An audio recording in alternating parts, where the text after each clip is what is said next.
access to digital services and can hold government and leaders accountable to the transparency of leveraging data. The future we can and must create is why we're here today. And I thank you all for being part of this. And this is the vision that drives Fintech NGR. We believe that Fintech is the key to unlocking Africa's potential. But we cannot do it alone. We need investors who see the long-term value of our continent. We need regulators who foster a supportive environment for innovation. And most importantly, we need a generation of talented Fintech entrepreneurs who are passionate about making a difference, such as you, yourselves. According to Elevandi, in the first half of 2024, investments in the fintech sector in Africa declined significantly, dropping 77% to US 186 million from 826 million in the same period last year. And the number of deals decreased by 30% as well. And average deal size fell from $10 million to $4 million, with Nigeria, Cote d'Ivoire, and South Africa taking 76% of the investment flows, but not forgetting Kenya, Egypt, and Morocco also driving very hard. The Nigeria FinTech Week has always been a period that the fintech ecosystem looks forward to as a platform that sets the tone for strategic intervention and triggers issues and solutions that have impacted growth within our ecosystem, both from operators and regulators alike. This 7th edition of Nigeria FinTech Week promises to be no different and is an opportunity to showcase new thinking, solutions, and products by the ecosystem. The theme for this year, positioning Africa's fintech ecosystem to accelerate inclusive growth, is relevant to us in Africa as growth is non-negotiable if we're going to achieve our financial inclusion and sustainable development goals. We have therefore curated some of the best thought leaders and developed insightful programs to ensure every attendee maximize the benefits of being here today and the coming few days. As an industry, we still have several growth opportunities, and we must up the game in identifying and delivering these. Diversifying from payments, which have and continue to play a critical role in driving financial inclusion, into broader areas where technology can drive inclusive growth, such as insurtech, investech, agri-tech, edtech, health tech, to name a few. And also, as a country and continent, to start looking at and developing our own technology stacks. Rather than just being consumers of byproducts of science and engineering, we need to develop the Africa stack that is used within Africa and again exported around the world. Of course, with great opportunity comes great responsibility. Challenges posed by inadequate infrastructure such as limited internet connectivity and unreliable power supply, the need for skilled talent in the fintech industry, exponential rate of increase in electronic fraud, which is reckoned to be about 43 billion as of Q2 2024 this year, identity theft, and with still 40 million Nigerians and 350 million Africans still financially excluded, offer numerous opportunities for our ecosystem to exploit for inclusive growth. Imagine the resulting socioeconomic upside of resolving these challenges. Though we're facing a period of investment drought and cost of living challenges, we must stay focused on our goals to leverage fintech as a tool for socioeconomic development and exploit every opportunity that innovation, technology, and leadership can deliver to improve our governance processes and scale. As Prito Drucker said, results are gained by exploiting opportunities. The time is here to exploit the opportunities of the moment and gain the thrust to drive growth of our fintech ecosystem. At Fintech NGR, we have and will continue to play our part in connecting, accelerating the growth of, and advocating for fintechs. And in this respect, we will continue to deepen relationships with regulators to co-develop policies and address issues that impact the fintech ecosystem proactively. In this respect, I would specifically want to thank the leadership of the Securities and Exchange Commission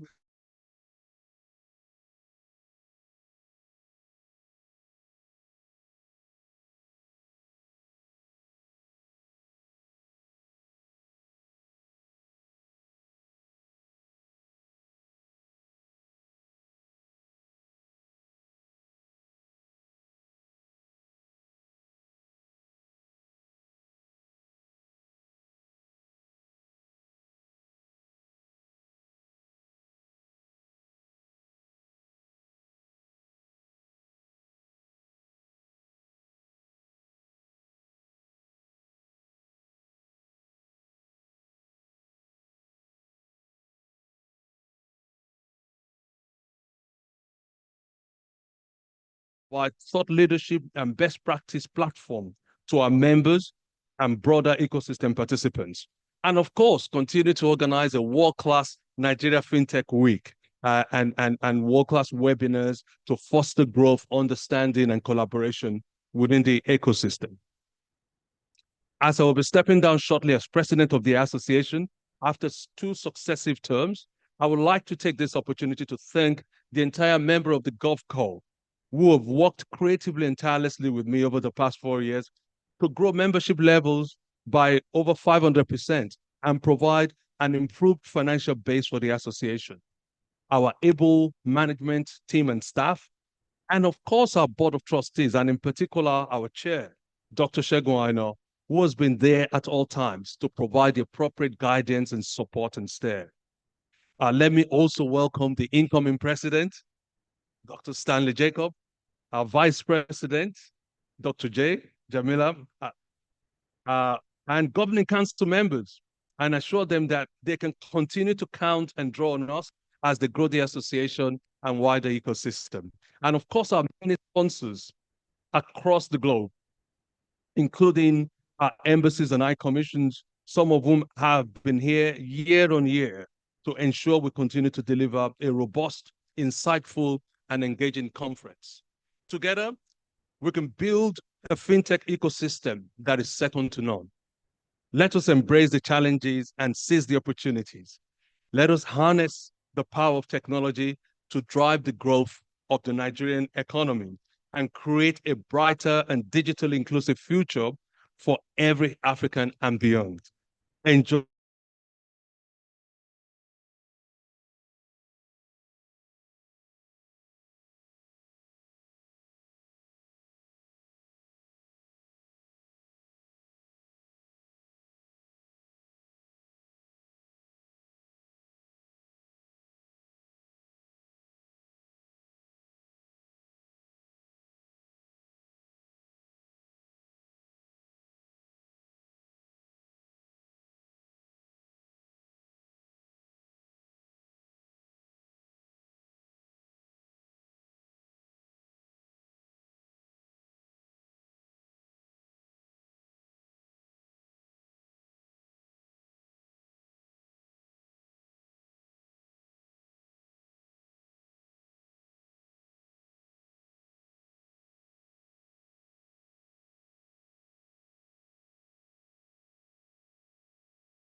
NGL, Dr. Shego Aino. Please put your hands together for him. We recognize you, sir.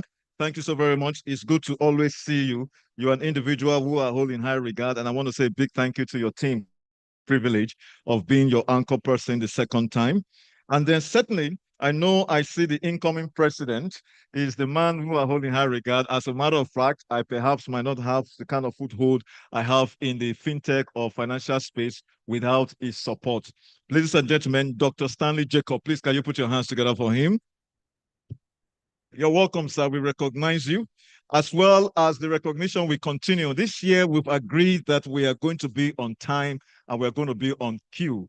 And that for me is very important. I'm going to recognize all of our sponsors, and I'm going to ask my speakers to be mindful of the time. Behind you or in front of you, there is a timer. While I call on the next person who is going to be speaking, I will definitely ask my timer to please put it on the right time.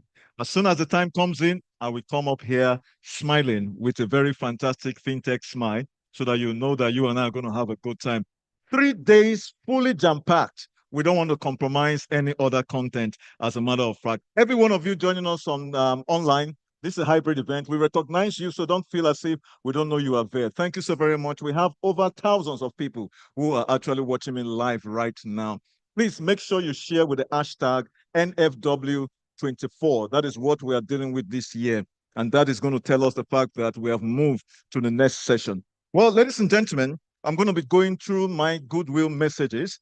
And I'm very excited to know that, just like the president mentioned, we do not walk around those things without collaborations and partnerships. And some of the people we partner with are nation states, because we recognize that fintech idea actually is a global affair. And so people from Europe, from America, especially in Africa here, all look forward to this event to see exactly how we can unveil the opportunities that are there for you out there. And of course, our people in here to take an advantage of. And so, ladies and gentlemen, pardon me, from the Embassy of Ireland, His Excellency Peter Ryan, the ambassador, is in the house here. Please, can you put your hands together as he comes up to give us his goodwill message? This way, Sir Usher, please, can you direct him to the steps so that he can come up? Timer, please, can you put it on 5 minutes? I cannot put my ambassador on the spot so that at least he knows. 5 minutes, please, the timer. Put your hands together for the Republic of Ireland. If you clap, you might get a free visa. You might just be looking at you, as a matter of fact. Thank you, sir. Good morning, everybody. Good morning. Thank you to the president, the chairman, and all of the Fintech Nigeria team for the very warm welcome. Congratulations on the organization, and congratulations to our MC for keeping us to a strict timeline. I'm going to stand on existing protocols, if that's okay, and not recognize everybody who is present, but to say what a great pleasure it is. When I first came in this morning and I saw a sign VIP, I said, it's for very Irish people. So that's the room for me straight away. Just like when I first came to Lagos, I saw this beautiful sign with the harp of Ireland on a big sign coming in from the airport, and it said, "Black is beautiful." And I thought, wow, they put up a big Irish harp just to welcome me to Lagos. So, you know, Ireland is famous in Nigeria for a number of things. The first thing, I suppose, we were talking about it earlier with the chairman, we were talking about the impact of Irish educationalists here, of Irish missionaries in this country. There's hardly an inch of Nigeria you can go to where there wasn't a school or a hospital that was founded by people from the same little place that I'm from.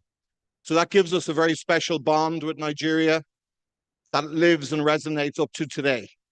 It's a very special part of the trust that exists between Irish and Nigeria people.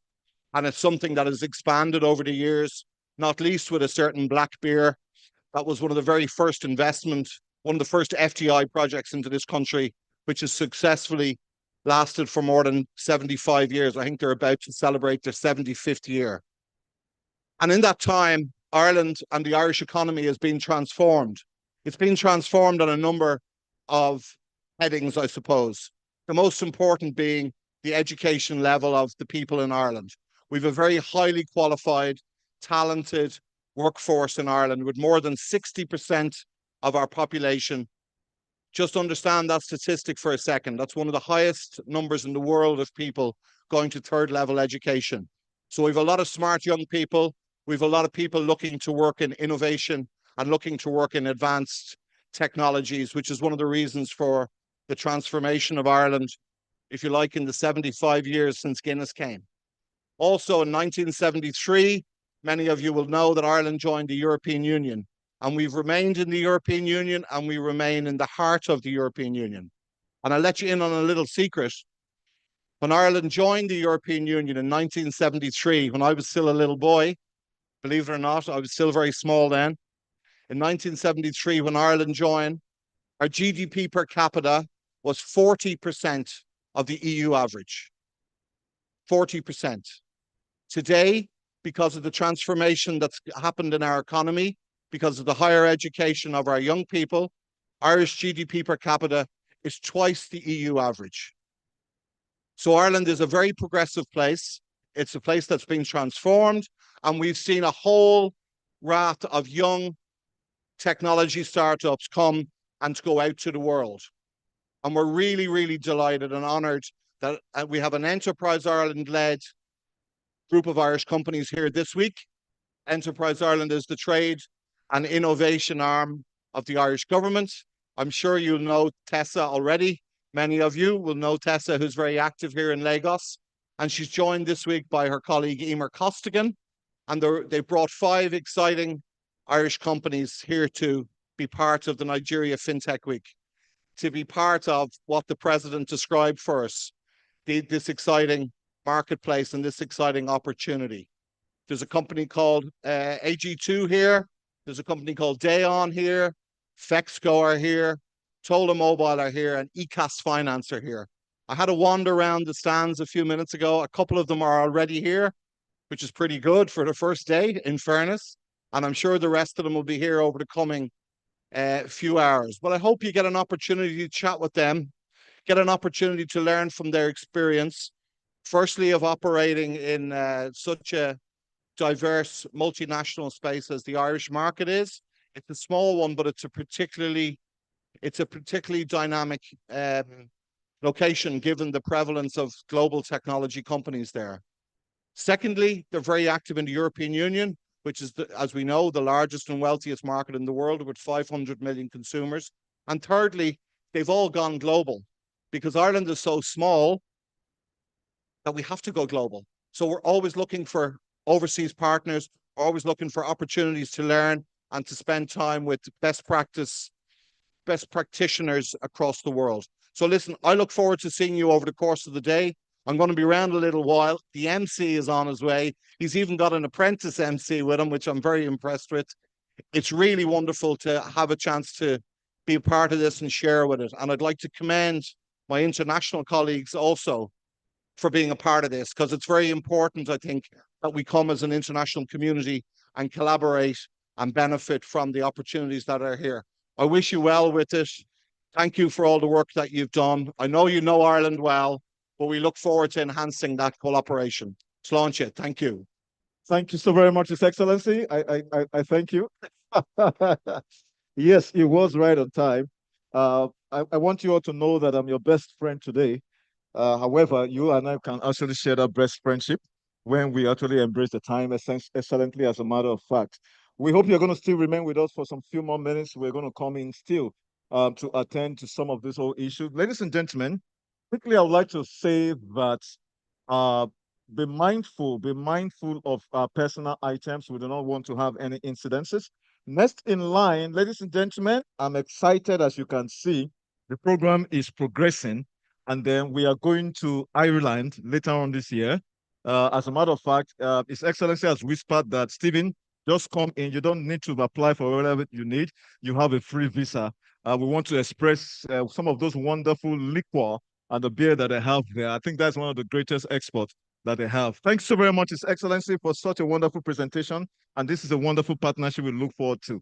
At this point in time, I would like to also invite from one of our country partners, so to speak, from the U.S. Consulate General, as a matter of fact, is the Deputy Chief Political and Economic Section in the person of Madam Kenneth Hill, as she comes up to make a presentation for the next 5 minutes. Please put your hands together for her. 5 minutes.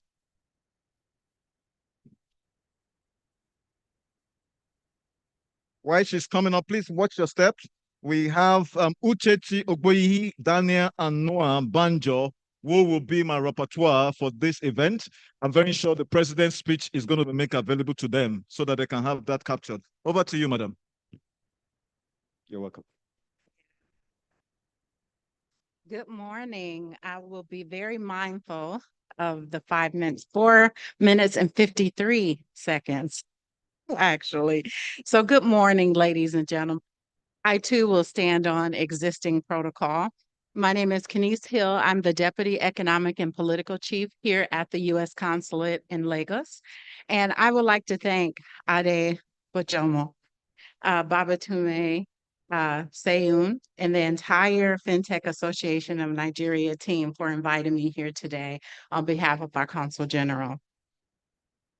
It is my pleasure to be here at this important event. We just celebrated our inaugural Global Inclusivity and AI Conference, the first of its kind that we've done here with Nigeria, and it had a global nature. And it discussed topics such as fintech, but how AI is revolutionizing and delivering social impact in ways that we've never been able to do before with the use of emerging technologies and providing access to people who've not been able to have that access before. Emerging technology such as AI, as we know, is transforming spaces that previously, like I said, folks did not have access to, and providing those services to people who need them most. So getting into my speech, I have been in Lagos for over 2 years now, and I have been impressed by the energy, talent, tenacity, and resilience of the Nigerian people, especially the young techpreneurs, many who are here represented in this audience today. Nigeria is the home to one of the most vibrant and innovative startup ecosystems in the world. With over 200 fintech startups, it's no wonder this African giant has emerged as a leader in the adoption of new financial technologies. It's also because of the youth-driven companies that are using technology to solve the country's biggest financial challenges. For example, startups like Paystack and Flutterwave are making it easier for businesses to accept online payments. The likes of Branch and Carbon are providing access to credit for millions of Nigerians who are underserved by traditional banks, while PiggyVest and CowierWise, for instance, are helping Nigerians save and invest their money conveniently. Nigeria's fintech space is resilient. Despite the challenges posed by the COVID-19 pandemic and the global economic downturn, these companies have grown and continued to innovate. With over 60% of startup funding in Nigeria coming from the United States and more than 80% of burgeoning tech startups in the country registered in the United States, we have a strong interest in supporting the growth of the digital economy here. One of the Biden-Harris administration is that the U.S. mission is to increase two-way trade and investment between African nations and the United States by connecting U.S. and African businesses and investors to bankable projects using government tools that advance those opportunities. It's no secret that a digital transformation is underway here in Africa. The Biden-Harris administration has developed an initiative to expand digital access and catalyze two-way trade and economic growth. Launched by President Biden at the U.S.-Africa Business Forum in December 22, the Digital Transformation with Africa initiative partners with African countries to expand digital infrastructure, increase digital literacy, and strengthen digital enabling environments in line with the African Union's digital transformation strategy and the U.S. strategy towards sub-Saharan Africa. As Nigeria's leveraging of DTA takes shape, the country is poised to be a key partner of the U.S. and meaningful connectivity for those without access to the internet. The United States has invested in technological success, with 5 of the 9 African unicorns originating here. It's no exaggeration to say that Nigeria's success is the world's success.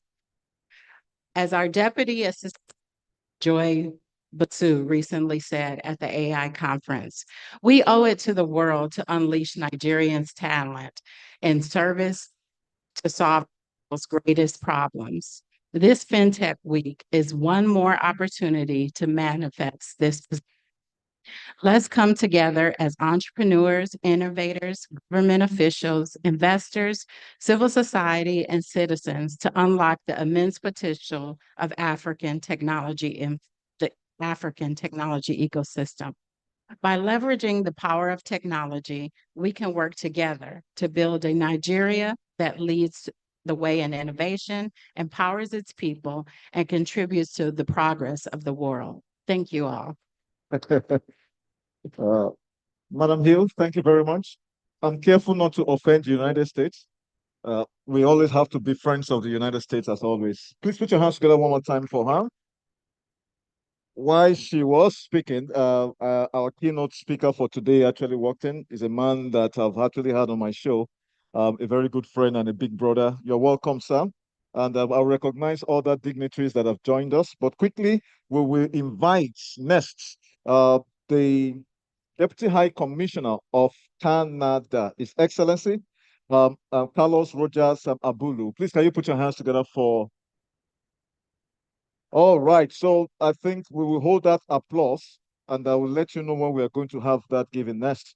But quickly, let me invite Sally Woolhouse, Head of Economic Development of the British Deputy High Commissioner. Please, can you put your hands together for her? She's coming this way. Ushers, you need to direct her which way to take. Ushers, please, so that my speakers, please watch your step. We don't need you tripping at all.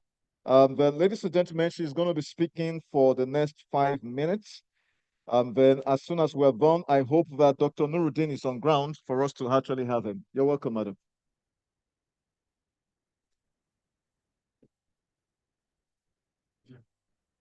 Good morning, distinguished guests. The President of the Africa Fintech Network, Director General, Securities and Exchange Commission, President of Fintech Nigeria, and all distinguished guests. It's a really great pleasure to be speaking with you today, and I thank Fintech Nigeria and all the relevant stakeholders for making this important event happen.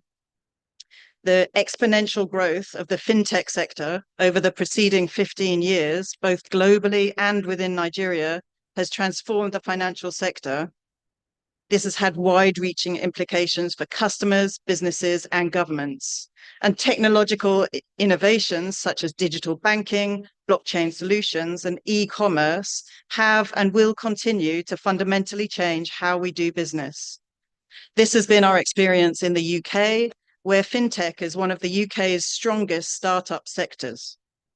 There are currently over 1,500 fintech startups registered in the UK, and they've raised £27 billion of equity to date.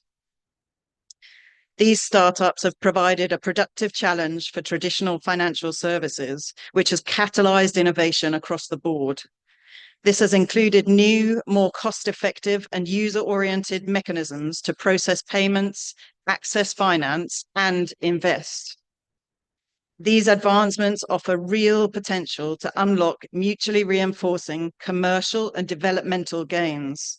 And these gains are already being felt in Nigeria, where fintech innovations have driven a substantial increase in financial inclusion of previously unbanked populations and created new avenues for entrepreneurs and small businesses to access finance.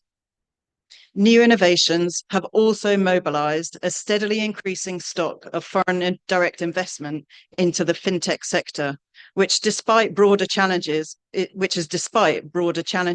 the macroeconomic environment. Fostering and sustaining these innovations requires an enabling regulatory environment. And too often financial regulatory regimes are catered towards traditional financial institutions with requirements that don't allow for emerging technologies and less well-capitalized market entrants. We commend the significant progress that's been made in this area over the past few years in Nigeria, including the implementation of better fit licensing regimes for payment service providers and microfinance institutions. Worthy as well is the introduction of regulatory sandboxes for emerging technologies, including the recent launch of the Accelerated Regulatory Incubation Programme for blockchain service providers by the SEC. Whilst enabling the business models of new fintech innovators should be a central part of any regulatory regime, so should protecting the rights of consumers and the transparency and integrity of financial markets. And understanding and managing the risks posed by new products must be at the forefront of work in both the private sector and regulators. This includes the risks of new technologies being used to launder illicit funds, defraud consumers, and manipulate markets. Appropriately implementing recommendations from Nigeria's Financial Action Task Force offers a way ahead in addressing some of these risks, including in implementing effective risk-based surveillance and identification of suspicious transactions. We as the UK stand ready to share our experiences and provide support where needed to facilitate a growing and transparent fintech sector that can leverage benefits for business and the population at large. Thank you very much for your time. I wish you a great week ahead.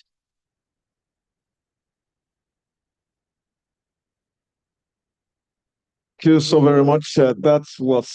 She gave me 50 more seconds. And we know some of these collaborations actually help to drive a lot of these concerns. 25 billion pounds. My oh my, that kind of money can shake the earth. That's to tell you so much of what is going on, especially in that hemisphere. Here in Nigeria, we have a different story, but we're glad that that collaboration is what obviously will drive all of that. And we're glad that that is the reason why you are here.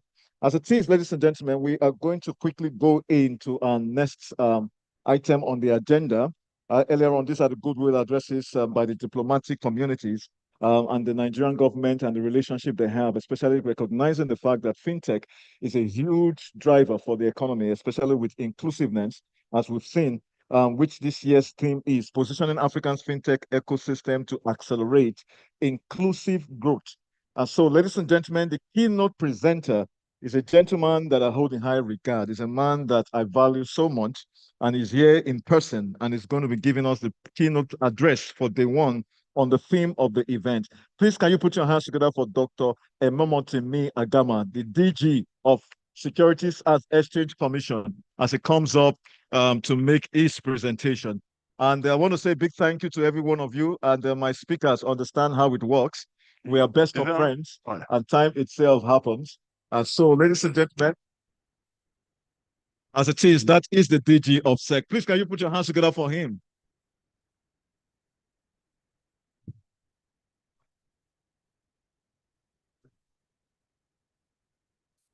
So, good morning, ladies and gentlemen. It's indeed a great pleasure to be here this morning, and I'm excited to say that we have a lot of people here. More importantly, Dr. Aina, who is unarguably a pace setter in this area. Yes, I have my very own good friend and brother, and indeed my in-law, Sajong. I'm sure you're asking who the person is, but I won't tell you. That will be left for the last. And then, of course, the incoming president, I'm told, right? And every other person that is here this morning. I'm excited to be here because we are doing great things in Nigeria. And indeed, it is something that for me, I can say it's crowning the day from where we started 2016 when I was a young boy, right? Until now that by providence I have grown this big, but yet still small. Small in the eyes of Dr. Aino and the rest of the persons in the hall. So it gives me great pleasure to be here today to speak to you on an important topic that is at the heart of our work at the Securities and Exchange Commission. What is that? Positioning Africa's fintech ecosystem to accelerate inclusive growth. At the Securities and Exchange Commission, we believe that effective regulation is not just about enforcement, it's about creating an enabling environment where innovation can thrive while protecting the interests of all stakeholders. The SEC believes that the driver to transforming Nigeria into a smart financial center is the provision of a regulatory environment that is conducive for innovative use of technology. Indeed, Investment and Securities Act 2007 which is about to be repealed, and we hope very clearly that the Nigerian Senate will pass the new bill very soon. In fact, I'm glad to inform you that it has been listed for reading even this Tuesday. So it is important to know that it clearly grants the SEC a dual mandate of regulation and the development of the capital market. Today, I would like to share the Commission's perspective on how fintech and smart regulation can work hand in hand to position the fintech ecosystem in Africa towards accelerated and inclusive growth. I will also highlight initiatives aimed at fostering innovation while ensuring that the fintech ecosystem develops in a secure, sustainable, and inclusive manner. Smart regulation serves as a catalyst for inclusive growth by promoting transparency, protecting investors, and ensuring financial stability in a rapidly evolving ecosystem. Fintech, particularly in Africa, offers transformative potential to address long-standing challenges such as financial inclusion, limited access to credit, and the inefficiencies of traditional financial services. According to the World Bank, a significant proportion of Africa's population remains underserved or completely unbanked, limiting their access to essential financial services. Fintech has emerged as a solution, offering services that are not only accessible, but also cost-effective. As you are all aware, the capital market is about distributive wealth, and the SEC is the apex regulator of the capital market. Wherever the SEC finds a partner in making sure that that aim, that potential is provided for everyone, certainly the capital market will be there and the SEC will be at the forefront. By leveraging innovation such as mobile payments, peer-to-peer lending, and digital currencies, fintech platforms are driving financial inclusion at an unprecedented scale. And the reason why the SEC is interested, the president of this nation, President Bola Ahmed Tinubu, has the youths at heart. I've often said so, but sometimes it's better to say it again. And we know that the population of people in the fintech space are largely members of this youthful gang, like myself. This allows individuals, small businesses, and underserved populations to access the financial system, thereby contributing to broader economic participation and growth. There is a significant opportunity for fintechs to contribute to economic growth in Nigeria. Services have contributed to an average of 56% to GDP in Nigeria since 2023, while financial services have recorded growth rates of over 30% within the same period. While fintech offers great potential, it poses significant regulatory risk. Large amounts of investors' data could be misused without consent, and the systems are vulnerable to cyber attacks with potentially severe consequences. Additionally, companies using fintech to raise public funds without regulatory approval expose investors to fraud, undermining the Commission's investors protection mandate. As the SEC, which I lead, we will not allow that to happen. The investor is king, and it's important. So, while fintech offers additionally, however, the sources of fintech and financial services in driving inclusive growth hinges on regulatory environment. Regulation plays a pivotal role in ensuring that fintech solutions are safe, sustainable, and beneficial for all users. But how do we regulate innovation without stifling it? The answer, I believe, lies in smart regulation, a regulatory approach that balances oversight with flexibility, ensures that fintech innovations meet the necessary standards of security, consumer protection, and market integrity, while still providing room for experimentation and growth. At SEC, we have adopted a regulatory incubation program, which allows fintech firms to test their business models in a controlled environment before full-scale operation. We've gone further to introducing what we call the Accelerated Regulatory Incubation Program, which is actually a notch ahead of the Regulatory Incubation Program. For us, this was an important step to take, an important step to establish Nigeria as the capital of fintech in Africa, and indeed globally. We believe strongly that we have done what is right, and the reception has been fantastic. We believe strongly also that we have a responsibility to make sure that we protect even the young entrepreneurs, the fintech entrepreneurs who are all in this area, looking for something to do and something more meaningful. There cannot have been a better opportunity than what we have just given to them. We will continue to collaborate with each and every one of you to making sure that this environment is stable, this environment is acceptable, and this environment is inclusive. This enables innovation indeed to flourish within a framework that protects the broader financial ecosystem. The program has already yielded tangible results with our recent approvals, while others are in the pipeline or undergoing thorough assessment. I must say that yes, a lot of people are interested. They are eager to get approvals. But as regulators, we must do what is best for all of us. And that is why what we are doing at the SEC is to provide what we call measured approvals.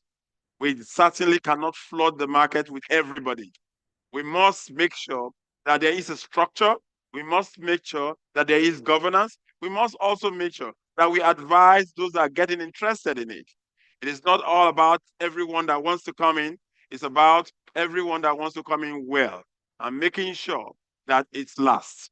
We don't want fly-by-night operators. We don't want people who are just excited by the idea of fintech without really recognizing exactly what they want to do. We don't want people who do not have interest in our country, in our sovereignty, and the strength of our economy. Hence, what we will do is we'll give measured approvals. And as we do so, we'll evaluate what we have done to find out where we are, where we want to be, and how it's going to look like even in the future. We welcome your feedbacks, and indeed we'll take them in while we'll assess them within our regulatory purview. Commission has adopted a three-pronged approach to regulate innovation in Nigerian capital market, focusing on safety first, market expansion, and problem solving. This forward-thinking strategy ensures regulatory compliance, stakeholder confidence, and value creation for investors seeking legitimacy. Furthermore, we have prioritized collaboration with other regulators, both locally and internationally.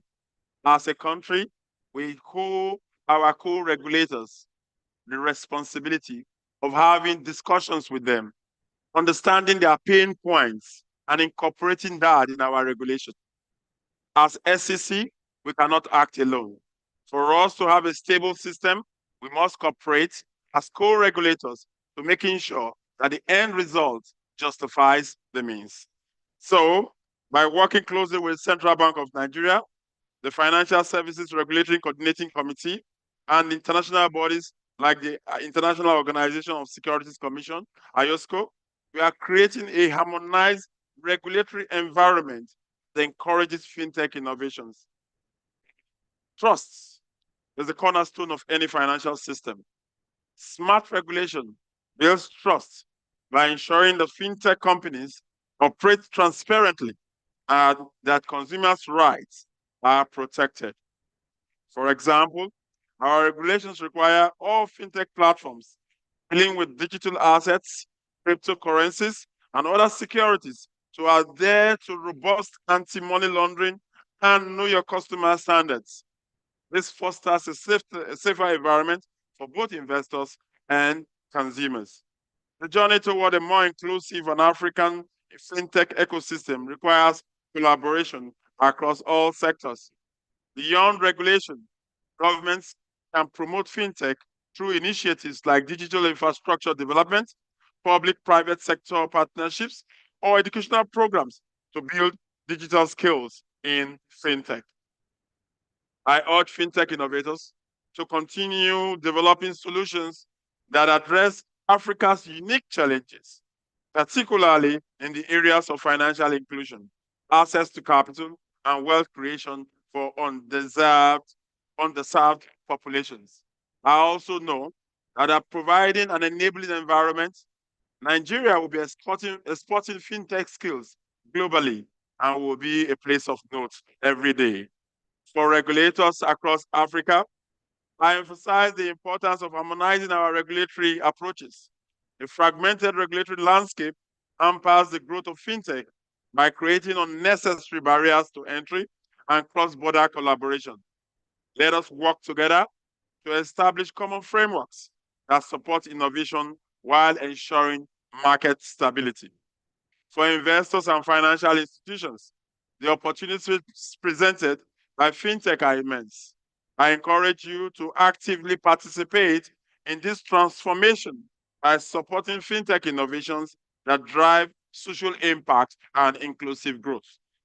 Lastly, civil society, academia, and other key stakeholders play a crucial role in educating the public about fintech innovations and ensuring that these technologies are understood, accessible, and used responsibly.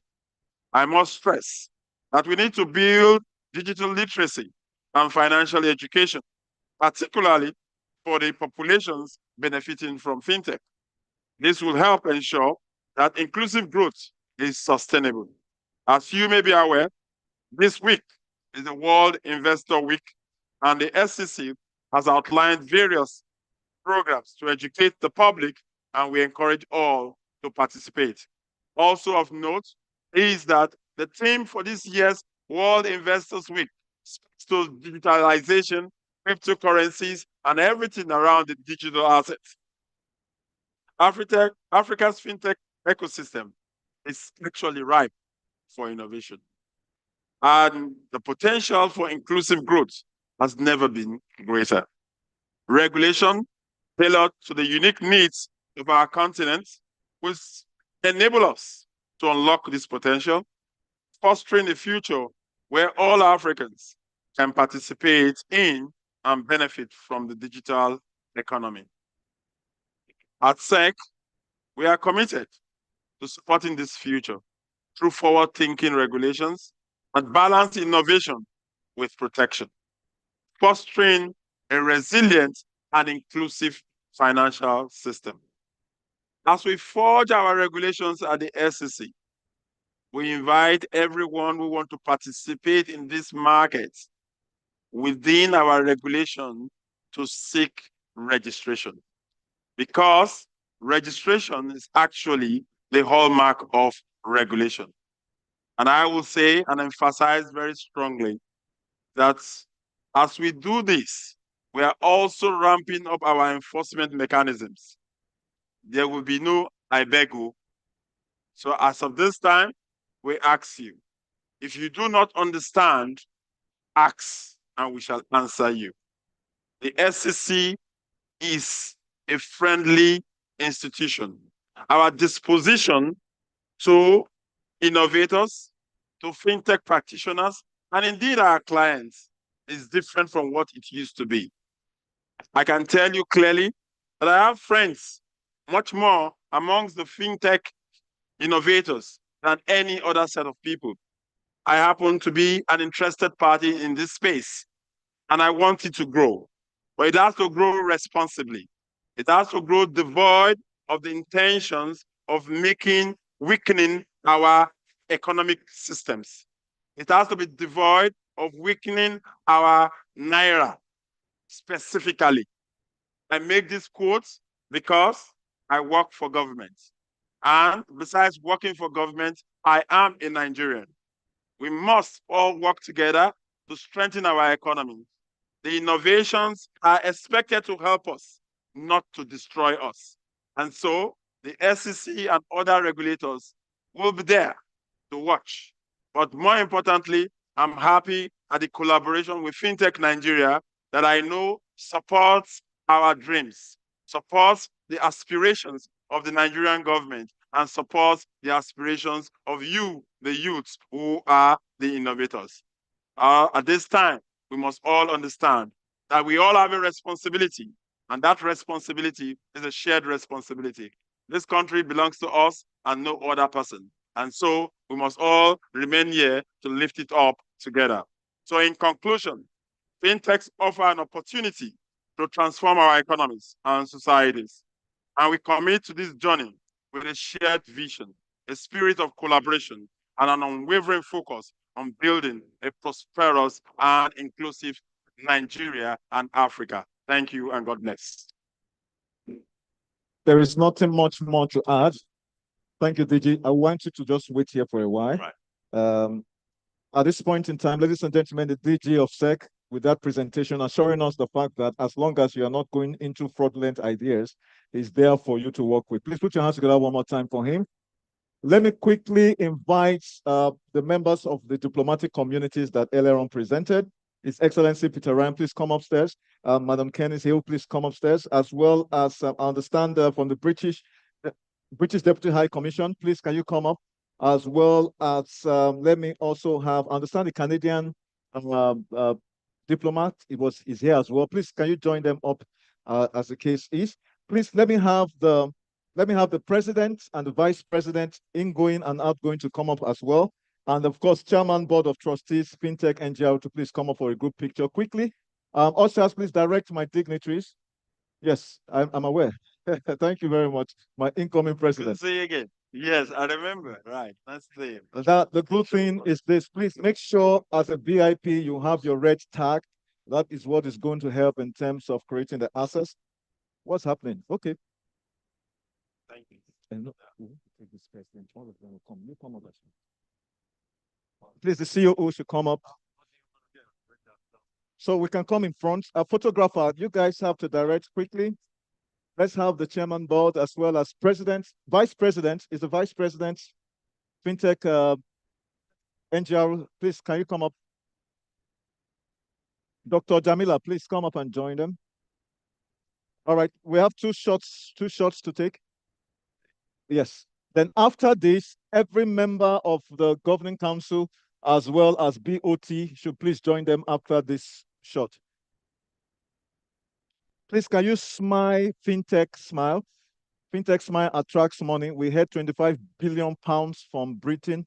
That one is quite huge in terms of the value of the market. Okay, can I now have every member of the BOT present here and the governing council, please come up and join them for this group picture. Every other member of the governing council and of course the BOT should join them.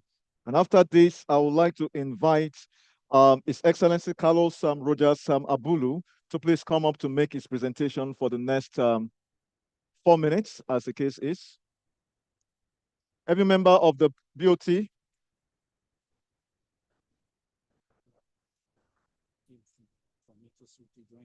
Please, Akim from MasterCard and Akim from InterSwitch, kindly join them in this picture. We start the two Akims, please kindly join there. MasterCard and InterSwitch. These are powerful people. Akim Lawa, it's good to always see you. It looks like we always see ourselves in this event, but it's a good thing. Of course, MD of Express Payment, is she there? I thought I saw her earlier on. Okay, she's up there. You're welcome, man. That's one of our sponsors. Photographers, are we good? Want to say a big thank you to Huawei, MasterCard, InterSwitch, Zenith, MTech, eTransact, Network, Express, Zest, Remita, Afrigo, Soft Alliance, Pampay, 9PSB, Africo, UP, Main One, VFD, Tradeport, IPNX, as well as Morning Point, Sundrop, Elix, Wema Bank, a lot. That is fantastic. FX, SB, and then Fair Money. We say a big thank you for your sponsorship. So, ladies and gentlemen, please put your hands together for these dignitaries. Why I invite His Excellency Carlos Rogers Abulu, Deputy High Commissioner of Canada, to come up to make his presentation for the next 4 minutes. Timer, 4 minutes, please.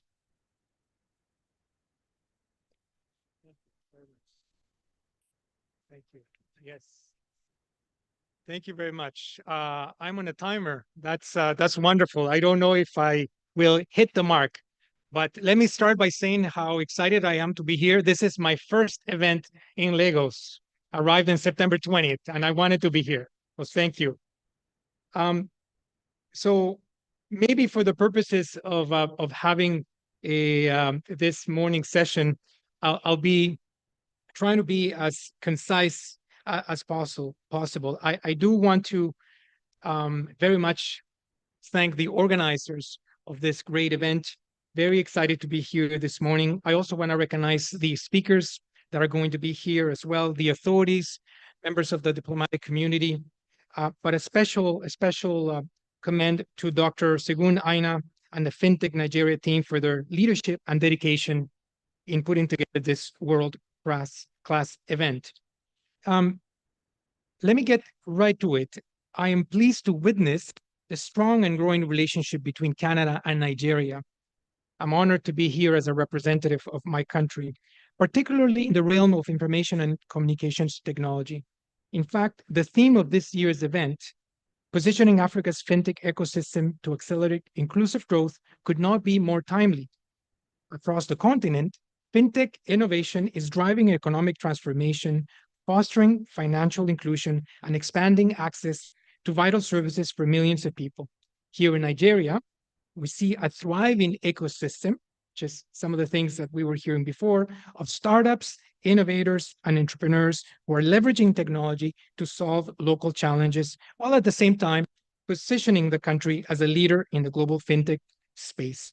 As Canada's Senior Trade Commissioner to Nigeria, it is my role to represent Canada's Trade Commissioner Service, which helps to grow business and partnerships between Canada and Nigeria. This support extends to the tech sector, connecting 10 companies, counterparts, and fostering partnerships that benefit all. Canada, some of you know Canada very well, is widely regarded on the global stage as one of the leading fintech hubs in the world. Toronto and Vancouver, to name a few, are particularly recognized major fintech hubs, often ranked within the top 20 cities globally for fintech innovation. Our fintech companies are leading in the areas like payment technology, financial crime prevention, data analytics, and personal financial management, among others. This expertise is increasingly being shared with African partners from various countries, and I see tremendous opportunities for further collaboration between Nigerian and Canadian firms. The Canadian fintech sector has also been attracting increasing amounts of venture capital funding, contributing to the rapid growth of the ecosystem. In 2022-2023, just to give you an idea, Canada's fintech sector generated around $18 billion to $20 billion in revenue. And the Canadian fintech market is expected to continue growing at a strong pace, with annual growth rates projected between 10 and 15% over the next 5 years. In the time that I have left, because I could see the clock, 30 seconds left, I also wanted to say that without a doubt, Nigeria is one of Canada's most important economic partners in Africa, and promoting trade and investment relations between Nigeria and to support Nigeria's economic recovery is a priority for the Canadian government. I did want to leave you with some stats, if you allow me. In 2023, Nigeria became Canada's largest trading partner in Africa, with $36 billion in bilateral merchandise trade. Nigeria is also the largest African foreign investor into Canada, into our country, with $1.1 billion in 2021, with Canadian investment in Nigeria around the $450 million. I see that I've run out of time. I simply want to say thank you once again for the kind invitation. Thank you for associating Canada to this wonderful event. Know that Canada is a partner. Know that we mean business and that we want to increase our exchanges and our presence here. I'll leave it at that. Thank you again. Have a wonderful event. Please, let's put our hands together for His Excellency. Thank you so very much, sir. Yes. All right, I'm glad to announce, you can have a seat, sir. I'm glad to announce that, of course, Canada, United States of America, Ireland, as well as the Great Britain, British, as a matter of fact, in that sense, in the forefront of fintech innovations and opportunities. Now you can hear billions, billions, billions, and this is what it shows, the fact that the opportunities are there, and this collaboration with the diplomatic communities, also geared towards opening and unveiling all of those opportunities for fintechs to take an advantage of. Perhaps in the future, we would like to have a session with each of them on the panel to share with us more insight. I'm very sure the organizers will take that into consideration. Quickly, I have an online Goodwill presenter. I'm not sure if he's fully around right now. Dr. Nuruddin Abubakar Amzaro, Technical Advisor to the President on Economic and Financial Inclusion. We would like to hear if he's on queue. If not, we're going in straight up to the next presenter because this year we've agreed that one of the ideal of FinTech event is time on queue. Please kindly confirm if Dr. Nuruddin is on queue. If not, ladies and gentlemen, I'll be more than excited to introduce my next speaker, and that is going to be with the topic Future of Digital Payments in Africa. And I'm talking about Mr. Akintunde Ajayi, Business Development Lead, FinTech and Enabler, Eastern Europe, Middle East, and Africa for MasterCard. Please put your hands together for him.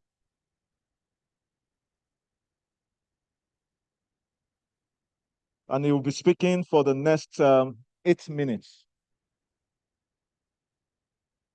The walking step has taken 2 minutes of the time, so that is why I said 8 minutes. Thank you, sir. Thank you.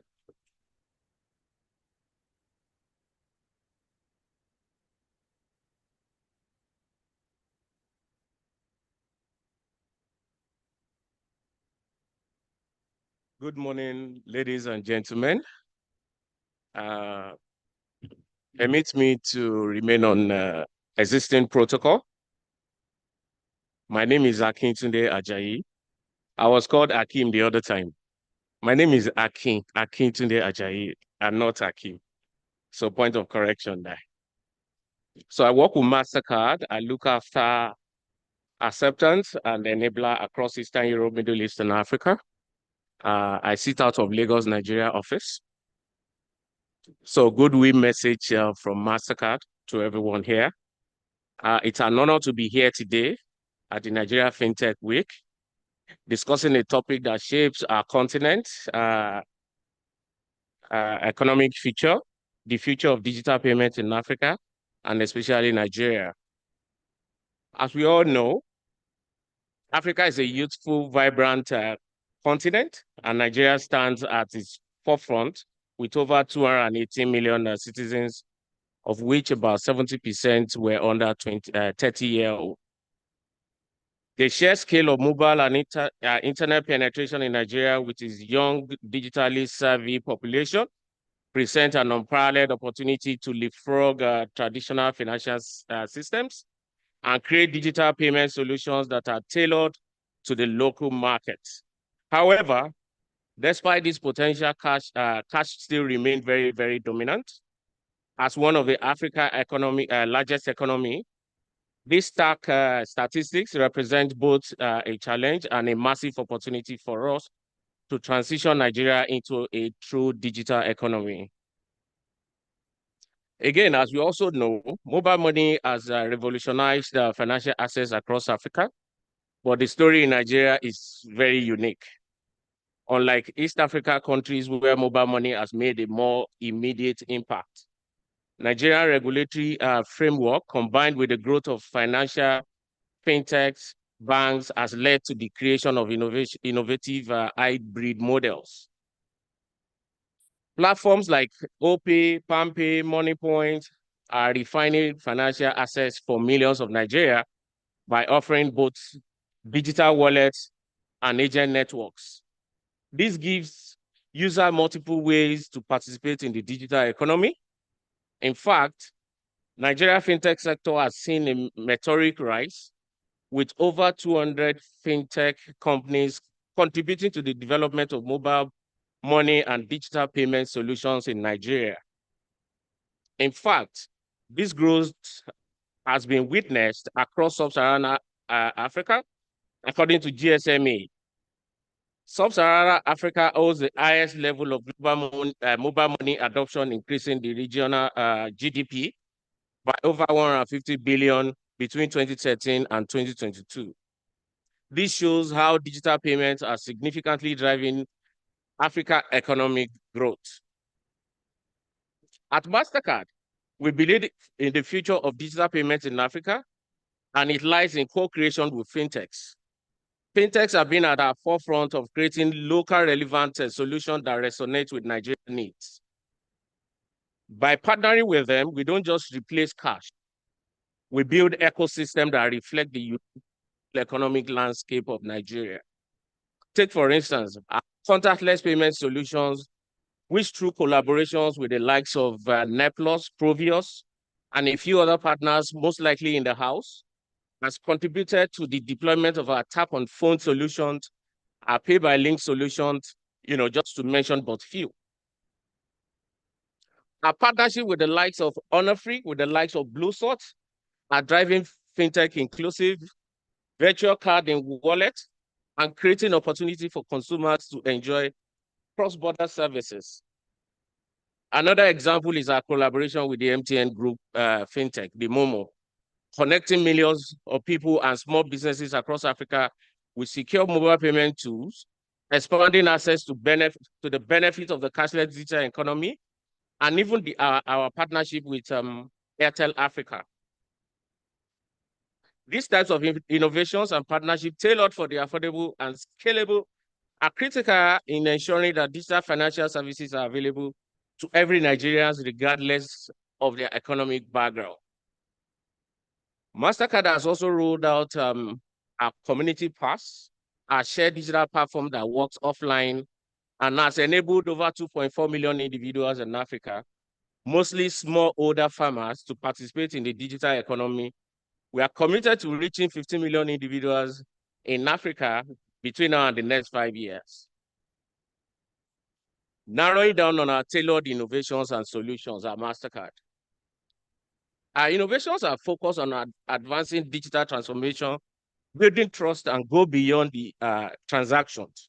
However, for us, innovation itself is not the end of goal. We believe that true impact comes from developing solutions that are specifically tailored to meet the local needs and challenges of each market. It is about creating localized solutions that provide real measurable benefit, not just technology advancement. Ultimately, our goal is to include a total of 1 billion unbanked and underserved individuals globally come 2025, with a focus on Nigeria's significant unbanked population.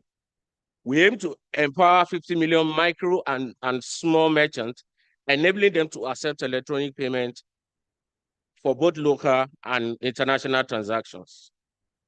Talking about trust and securities, as we innovate, however, we must also ensure on building trust in digital payment systems while innovating drives the digital economy. It is true that the trust, built and cemented, at the foundation level. Without trust, commerce and adoption of digital services simply cannot flourish. And in Nigeria, where digital adoption is still growing, ensuring the security of every transaction is very, very key. MasterCard global standards in cybersecurity and fraud prevention are designed to build this trust and provide peace of mind to consumers, businesses, fintechs, and the likes. We are committed to maintain the highest standard of cybersecurity, safeguarding the integrity of the digital ecosystem across Africa. Our rigorous security measures ensures that every transaction is not only safe, but secured and also reliable. The outcome MasterCard seeks are those that empower people in a way that will make the future brighter for all Africans.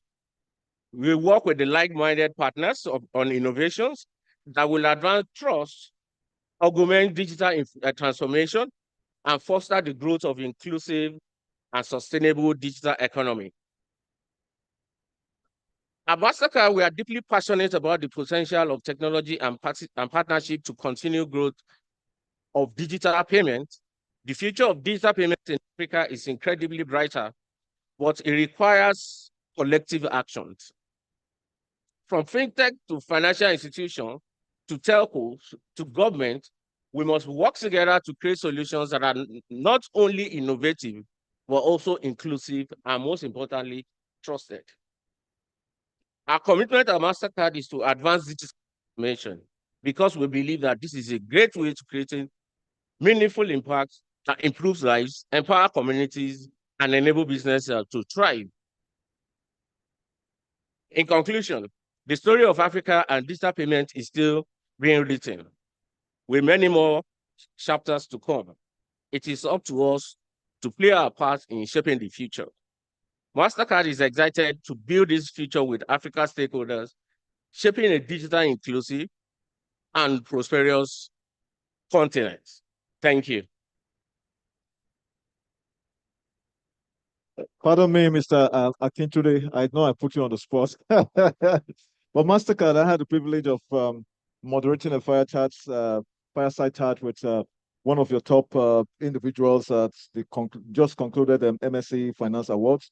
And I know MasterCard is doing so well in terms of driving much of what you've actually just unveiled. Please, ladies and gentlemen, for one of our sponsors, put your hands together for MasterCard. Quickly, we have a sponsor's address on the topic cloud infrastructure, the backbone of fintech transformation. And that is going to be taken by Mr. Gbenga Oshonibi, the head of cloud services, Main One. Please put your hands together for Mr. Gbenga Oshonubi from Main One. The more you clap, the faster it comes. Please, can you give him 9 minutes because the applause have taken 1 minute? And then make it 8 minutes because the steps have taken another 1 minute. Thank you so very much, sir.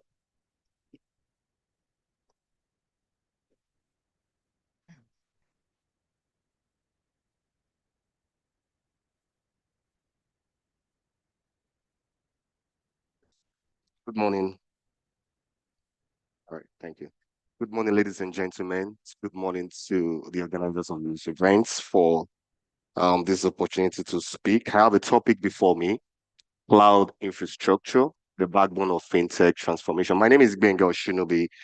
I work with Main One Solutions by Equinix. It will be good to know that we are part of a global player, a global leader, in fact, in digital infrastructure across the world. That's Equinix. My next few slides, I'll be showing us how cloud infrastructure is a key backbone to fintech transformation.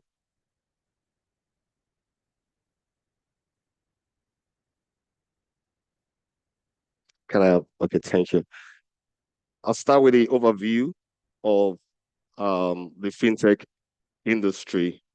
We all know that the fintech is driving digital infrastructure. Fintech is driving the transformation of Nigeria's traditional banking system at an unprecedented pace, increasing the reach and efficiency of financial services in Africa's most populous country. Through mobile banking, digital payments, other innovations, fintech is extending financial services to previously undeserved communities, driving financial inclusion and widening economic opportunities. Even as an increasing number of personal and professional transactions occur in digital format, it's become critical for established brands as well as the fintech startups to provide their customers with better services. This includes services such as speed, reliability, security, which is possible through cloud computing, and it allows for the secure storage and analysis of large and important data. The next slide talks about the constraints the traditional infrastructure presents to the fintech industry. It's rigid, it's not flexible, limiting customer engagement and restricting innovation. Network latency, physical distance causes poor response times, bottlenecks, and degraded performance. The one complexity in talking about complicated wide areas, networking topologies can't scale at the rate business requires. Multi-cloud connectivity over WAN is complex, expensive, and of poor quality. Reducing costs by shifting traffic to the public internet exponentially, increasing risk. How do we solve this at main one? Next slide, please. One of the things we've done is localizing, removing these traditional limitations. Cloud adjacent becomes the next on-prem. Proximity solves latency and traffic issue, improving network performance. Your data hosted locally, close to you, having your data close to you. Single connection to a service fabric reduces your cost and complexity, optimizing your network, direct interconnection to the kind of robust system that we have at main one, peer-to-peer with internet providers directly, just a cable away to providers, leverage on business ecosystem, connect to switching platforms like the likes of NIBS and InterSwitch just by cross connect. Next slide. Forrester is a leading researcher when it comes to providing insights for business owners and managers. And they came up with these key statistics. Transitioning to virtual infrastructure can improve your business agility for companies looking to leverage more on operational expenses as opposed to CapEx. After shifting to Equinix Digital Services, organizations realized cost savings by eliminating physical data centers, hardwares, drive operational efficiencies, lowering the cost of their connections, and this has attributed to higher return of investment, 10 times, when it talks about agility, the speed to deploy infrastructure, consistent delivery of services, reduce operational downtimes, and offer some proficiency in terms of your processes. Next slide, please. Security is a concern for anyone moving to the cloud.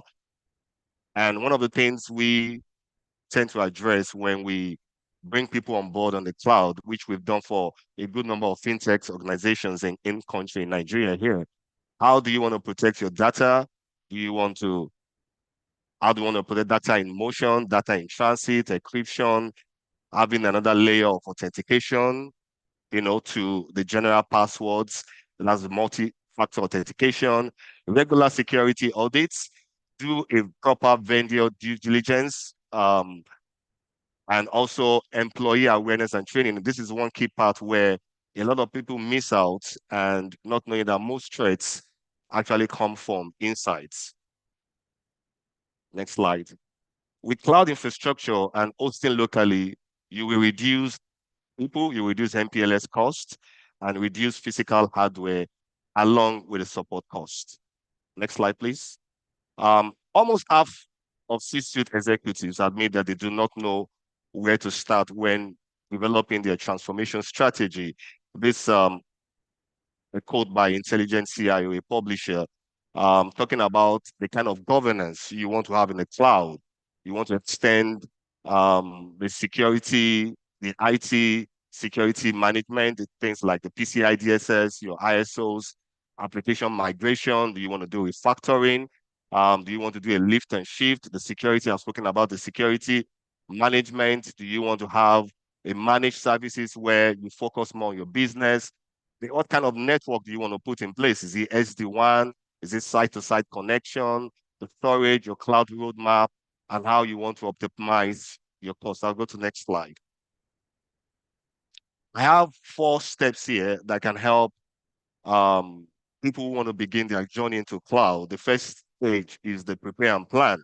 Understand your existing IT model, which applications are right for cloud. Plan and adopt a roadmap, select the right cloud platform. The next stage, you move to the design. When you design the right cloud model for each hub, do you want to go containerization? Do you want to go to serverless technology?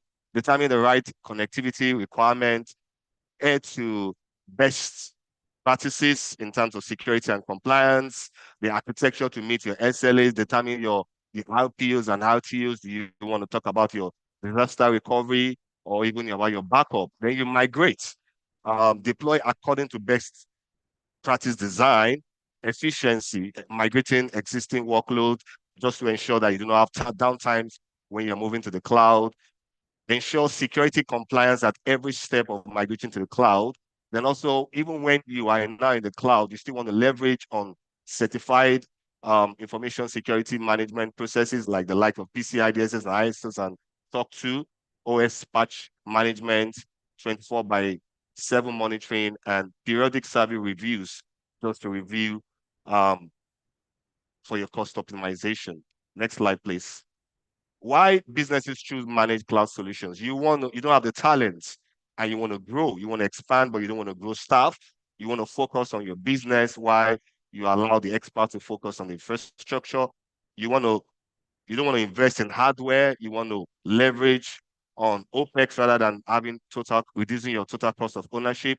You want to predict your costs. You want a transparent cost infrastructure, and you want a more integrated level of support. Next slide. Next slide. What we believe at Main One, the solutions by Equinix, if there was a time for a bold leap to digital first, it's now. Hybrid cloud is a given, but ecosystem and hedge will matter the most. Interconnection bandwidth is forecasted to be 15 times larger than internet. As a service is the preferred private cloud anywhere.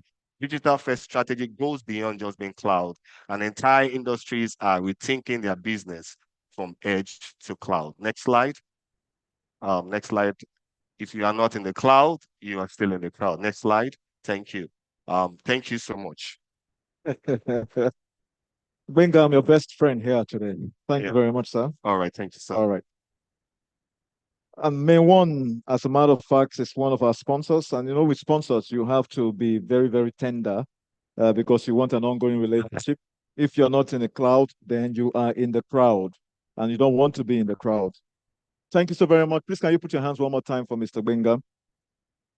Quickly, we are inviting our next sponsor's address, and that is coming from the MDC of AfriGold Pay, Madam Ebihiji Momo. Please, can you put your hands together for her? So timer, can we give her 15 minutes? Oh, sorry, make that 5 minutes. Okay, let's just reach an average. Just put it at 8 and let it start counting. Please put your hands together for her.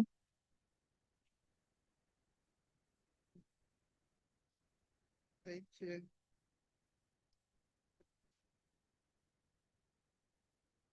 So good morning, ladies and gentlemen. First, I'd like to say thank you for this very unique opportunity to talk about what we're doing at Afrigo, and specifically to say thank you to Ade, the outgoing president, and then the incoming president, Dr. Stanley Jacob. We're talking about inclusive growth, and we cannot talk about inclusive growth without talking about financial inclusion. My name is Ebehije, and I'm the CEO of Afrigo. Today, when we look at the population in Nigeria, the adult population, we have about 126 million adult population. And of that, only 64% of the adult population have access to financial inclusion or have access to financial services. That is, they are the ones that are included financially.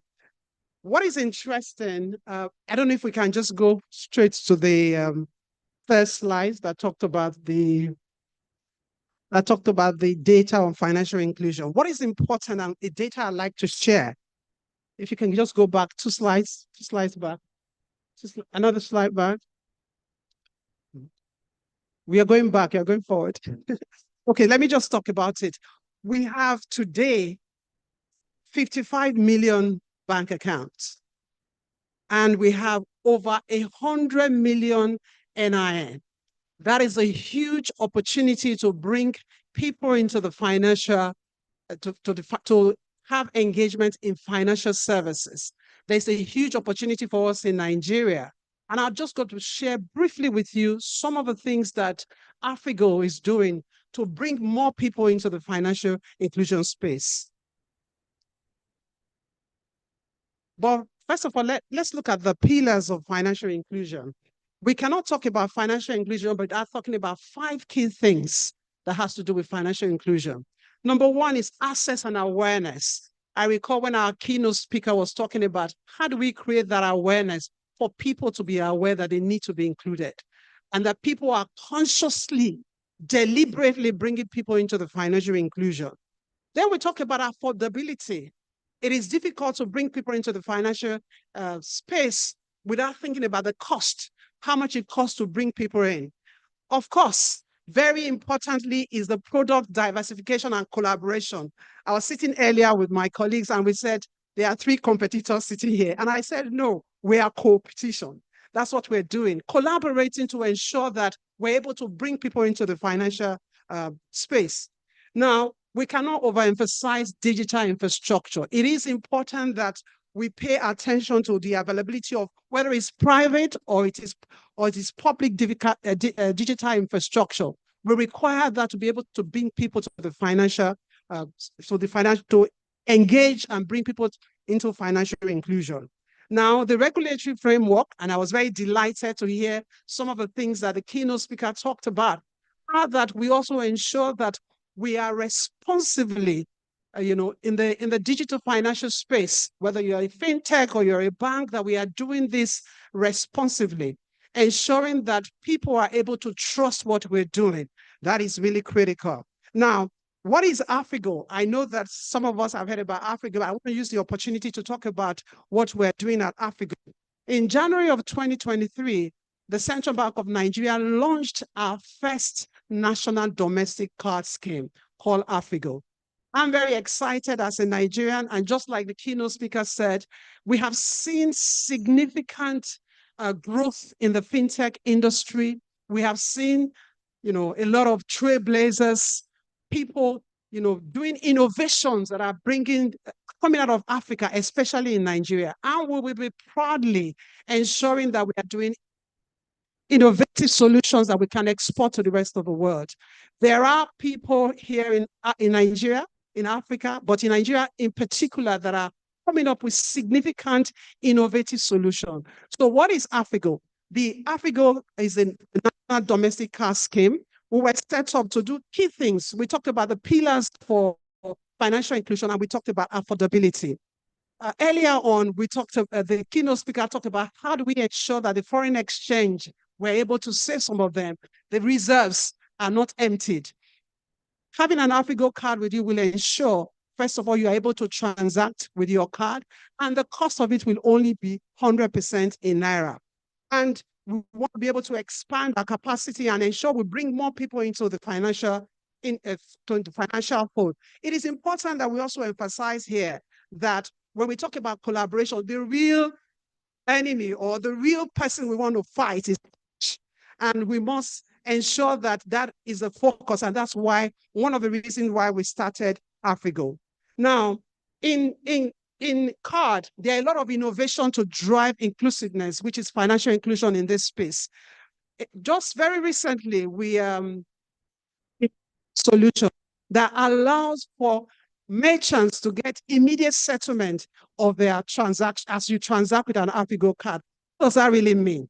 In Nigeria today, inflation rate is high. What it means is that if there's a small micro merchant today, let's take that for example, which are actually the sector that drives the economy. It means that once you use an Afrigo card on any merchant POS, that merchant gets immediate settlement. That if it's only 100,000 Naira that merchant has in the market, it can quickly go back there and also be able to bring in more goods, therefore turning the capital around several other times.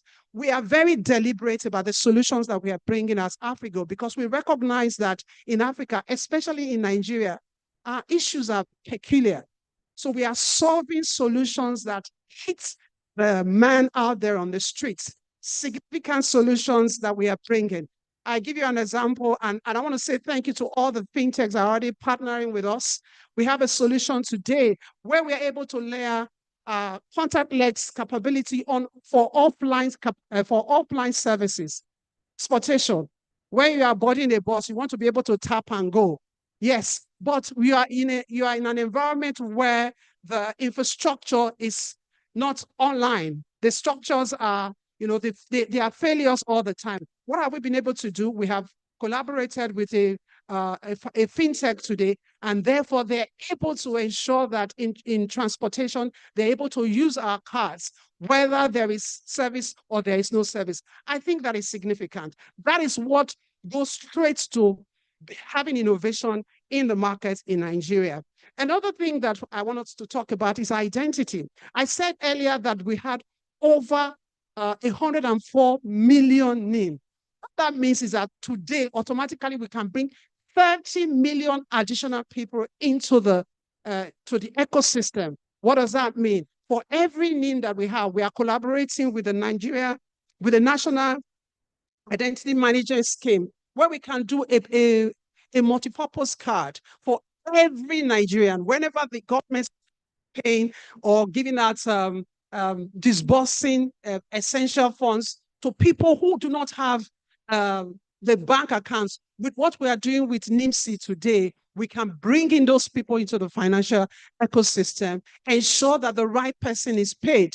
When we talk about taxes, government collection, we go with Affigo Card, we are enabling that. In conclusion, as I round up, because I know that we have a very short time, I like to say that innovation, like whether it's contactless payment, instant settlement that I talked about, and other capability offer numerous advantages to both the consumers and the business.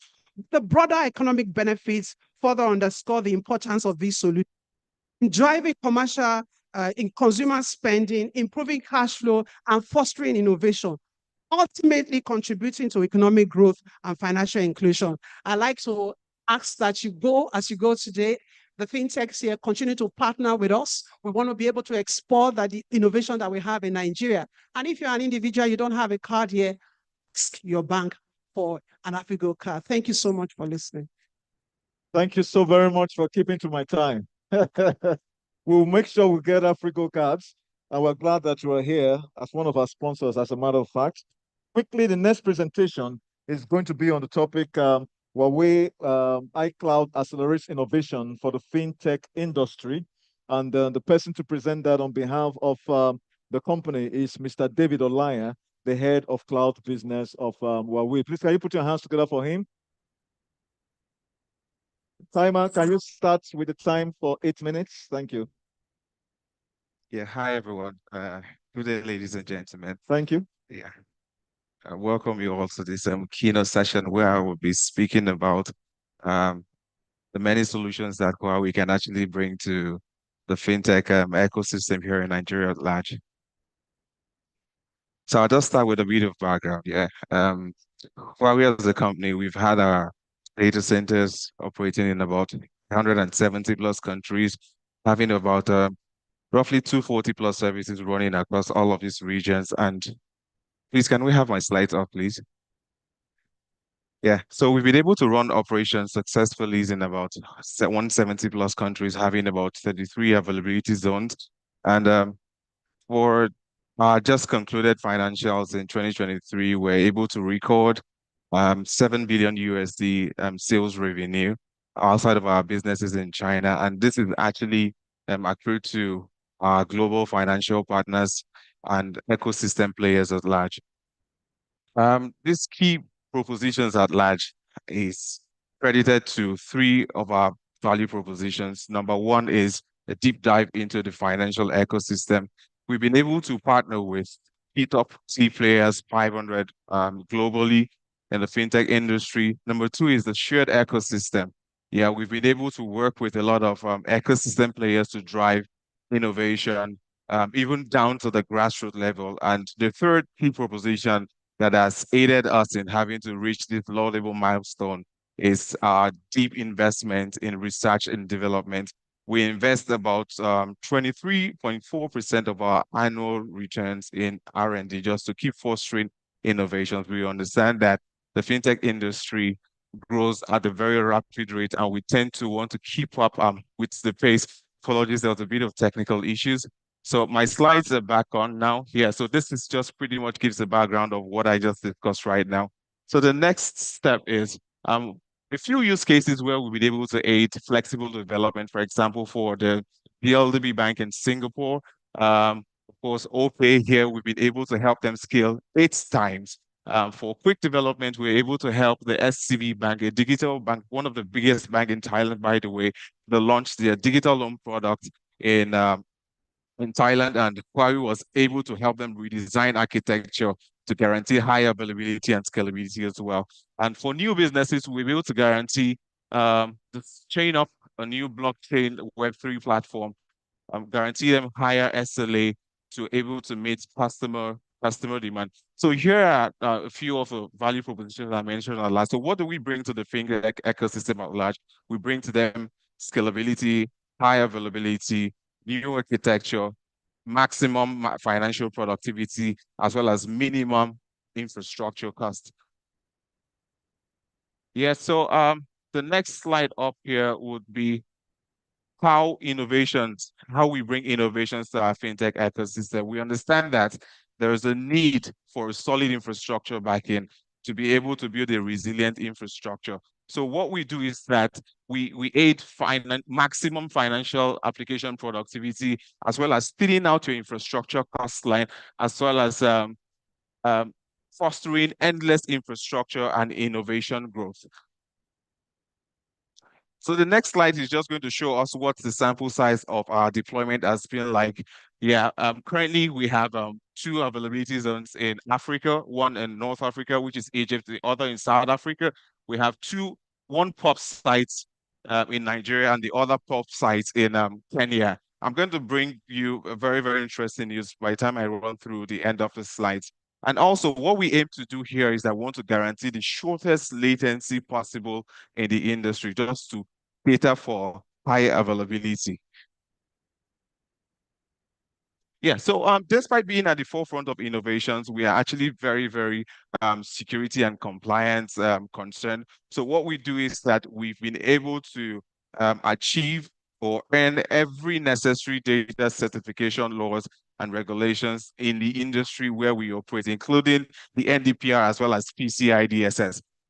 Transactions increasing rapidly means that transactions can happen anywhere and anytime.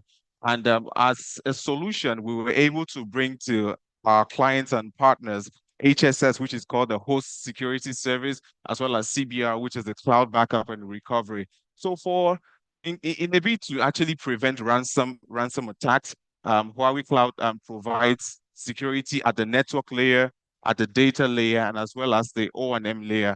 A perfect use case for this is how we've been able to help the big automobile giant BYD in China prevents about 3 accidents as well as 26 ransomware attacks on their platform.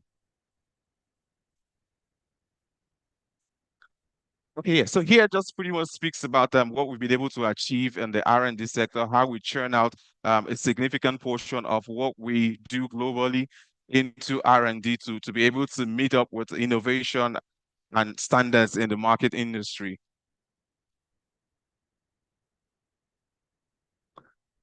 Yeah, so this slide is GaussDB. It's a Huawei proprietary services which offers high scalability and availability. It runs on a distributed architecture which runs on several nodes to cater to no single point of failure. So GaussDB is our native database which supports MySQL as well as GeminiDB. We're 100% also compatible with MariaDB. And in a bid to also foster seamless migration, we have several migration tools such as data replication service and application management service. So yeah, for the shared experiences, yeah, we're able to partner with local ecosystem players to further deepen adoption, innovation, even down to the grassroots level. And sometimes in March, we're able to launch our startup program here, where Huawei Cloud is going to be offering $10 million to 100 startups locally, as well as offering cloud resources up to $150,000 cloud vouchers, as well as free support and offering expertise as a service to all of these fintechs. Yeah, and we're also able to embark in co-marketing campaigns with our fintechs and startup that we've been able to nurture through all of this program. So perhaps you're a startup here, we can enjoin you to sign up for this program. We have a booth stand there, and we're able to listen to you and mentor you accordingly.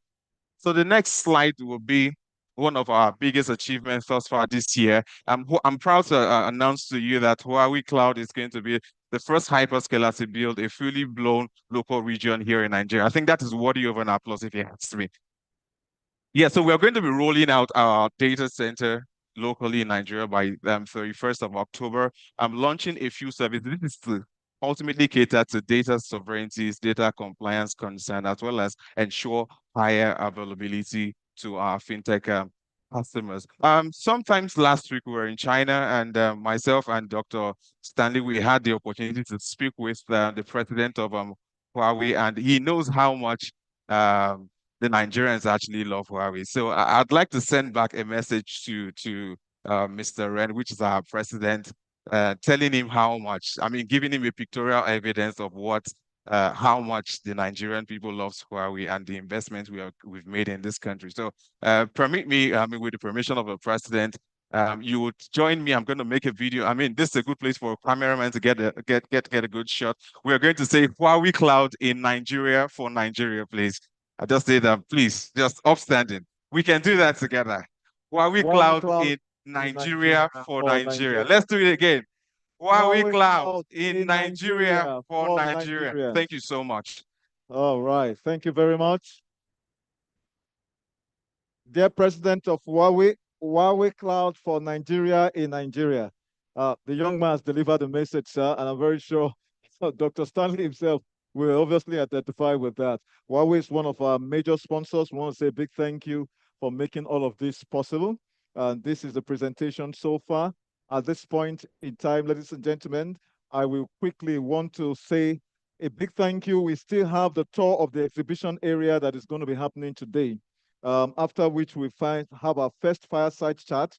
And then after the first fireside chat on Africa's tech in the age of AI, we will basically now move in for the exhibition. Then we come back for our product pitches. And then finally, the workshop is going to be happening as well. When the time comes, I'm going to give you what direction there will be. And then the panel session that is going to wrap up today's day one of the Nigerian FinTech Week 2024. With the theme, Positioning Africa's FinTech Ecosystem to Accelerate Inclusive Growth. But nevertheless, ladies and gentlemen, I'm going to be taking my next speaker, and is going to be presenting a keynote address as well. And that is the MD of Payment Processing and Switching, InterSwitch, Mr. Akim Lawal. Please put your hands together for Mr. Akim Lawal.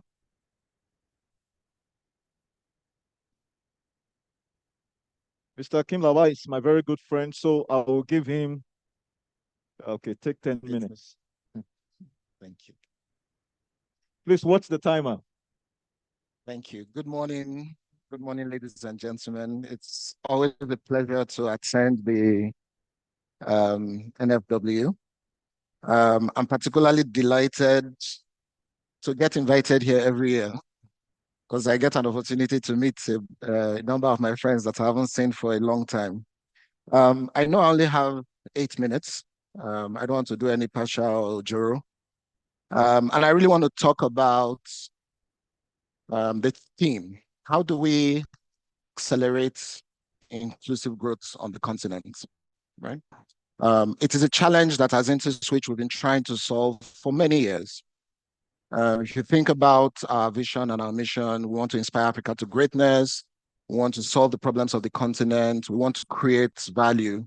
But the big challenge for us is how do we do that in a manner that is inclusive, it's sustainable, and it's Pan-African, not just African. I didn't like history in school, but I find myself recently studying a little bit of history, trying to understand how civilizations have successfully grown inclusively worldwide. So I've asked the question, how do civilizations grow inclusively? If you think about that for a minute, your probable answer is conquests, right? The problem with conquest is that there's always a winner and there's always a loser. So it's not inclusive. But if you go back into the history, whether it's the Egyptians or the Phoenicians or Mali or Songhai empires, a lot of those civilizations grew on the back of commerce and trade. And that's how they became global superpowers of the day. Even more recently, think about the British Empire. They grew on the back of commerce and trade. The question for us today is how can we unlock the power of commerce as a way of achieving global African growth, because we believe that kind of growth will be inclusive. Some statistics, it's a year old now, this was 2022, showing some of the volumes of transactions or trade flows on the African continent, from cross-border B2C payments to cross-border B2B payments, right? We did an analysis to understand why it is that countries on the continent are struggling to do commerce with each other, to do trade, right? We looked at specific countries, right? And what the data is showing us is that countries that are closer together, Nigeria, Cameroon, for example, are doing a lot more trade than countries that are farther apart, right? If you analyze that across, you will realize that there are a number of reasons why.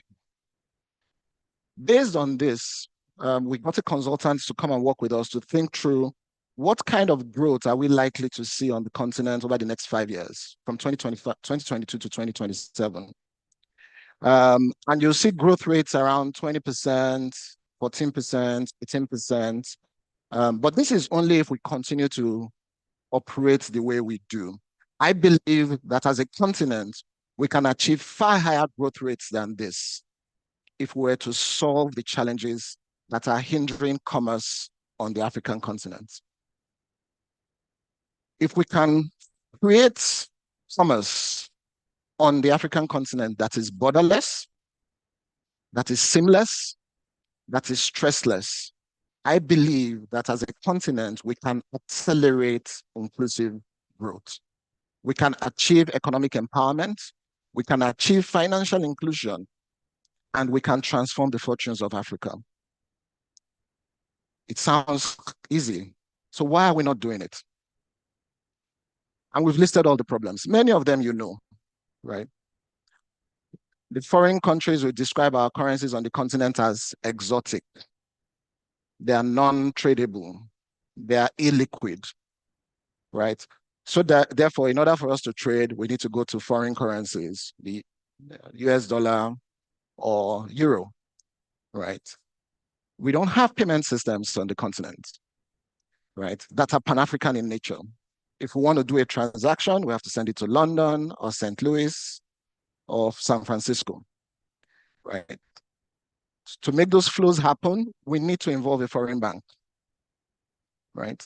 And those banks are offering a service. They will take a cut. We don't have a platform that will allow us to exchange African currencies, right? We don't have the infrastructure, right? We don't have access to finance. So even the people who want to trade cannot raise the capital that they need. And we don't have the regulatory environment.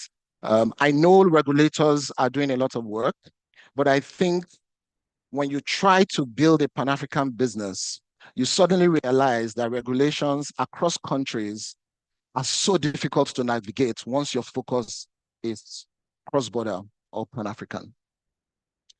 What is the challenge and how do we solve it? My view is that we have a couple of building blocks that we need to put together. We need to build an ecosystem of developers, innovators, payment partners, innovators and competitors coming together to say, we can solve this problem. We have the collective will, we have the collective mental capacity to solve these challenges on a Pan-African scale. We need to create an African currency exchange that allows us to trade African currencies between ourselves. We need to build systems that allow us to do those transactions without ever having to take any transaction outside of the continent. And we need to invest in the technologies to make that happen.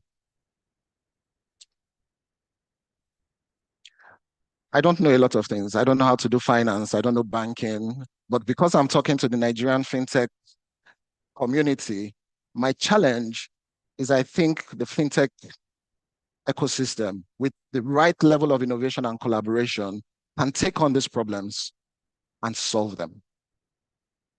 What have we done? We're currently, and I'm going to use it as a use case, we're currently on a journey working with a number of partners.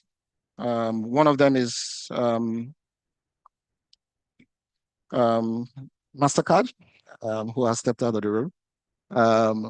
And really what we're doing is we're trying to see, can we find the solutions that will allow payments to be seamless and frictionless on the continent? Right? Can we build e-commerce platforms that will facilitate trade? And we're working with a number of the fintech entities who are doing this across the continent. Can we find solutions to agriculture is the biggest economic area on the continent, not just in Nigeria. Can we find innovations that solves the challenges there? And these are the areas where we're trying to build.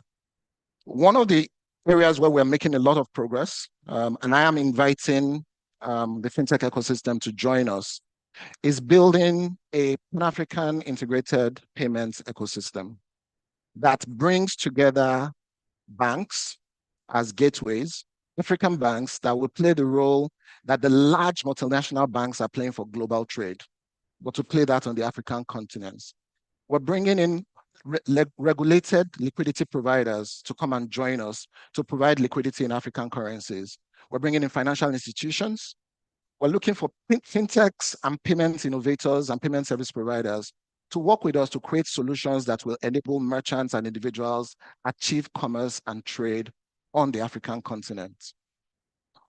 One of the use cases, we're currently working with Verve. As many of you know, Verve is the largest domestic scheme on the continent and one of the top 10 worldwide. And we're trying to work with them to build a solution that will allow them offer commerce solutions to multinational businesses in a way that they can receive payments in local currency and receive settlements in local currency in the same trading day, so that you are not at risk of the foreign currency fluctuations that plague many of the African currencies.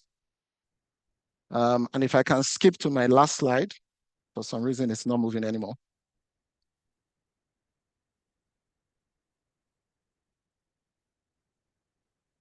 Yeah. And what is my charge and my challenge? Right. We believe that if you really want to achieve inclusive growth, if you want to accelerate that growth on the African continent, not just for Nigeria, not just for Ghana, not just for Kenya, we need to solve the problem of commerce. Because I personally believe that if you can achieve borderless, seamless, stressless commerce, we can achieve accelerated inclusive growth. Thank you very much.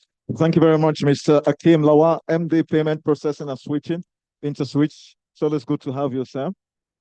Quickly, ladies and gentlemen, we are going into the first section that deals with a panel format, and that's a fireside chat. Africa's Tech in the Age of AI. To help me do justice to this section, I'll be inviting the moderator to come take up her seat, Madam Kamel Kadek, founder and CEO of MTech. Please put your hands together for her. To join her will be the lead presenter at this particular fireside chat, and that is Mr. Roger Vetkoven. Is going to be coming up as soon as he's fully mic'd. Amel, you'll find a seat that is most convenient for you. And joining them is Ehia Ehabo, co-convener, AI Nigeria. I hope I pronounced that properly. You have to bear with me. And then joining them also is Mr. Bolaho Atoyubi, head of FSI Sales of Main One. And certainly Mr. Mujib Ishola Idi, the Chief Technology Officer for Remitel, should be joining them here at this first fireside chat of the 2024 edition of this conference. And then George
I'm going to Yes. do the So keynote right now. that would dovetail to the fireside. Yes. You can Please, start. can we have the slide up?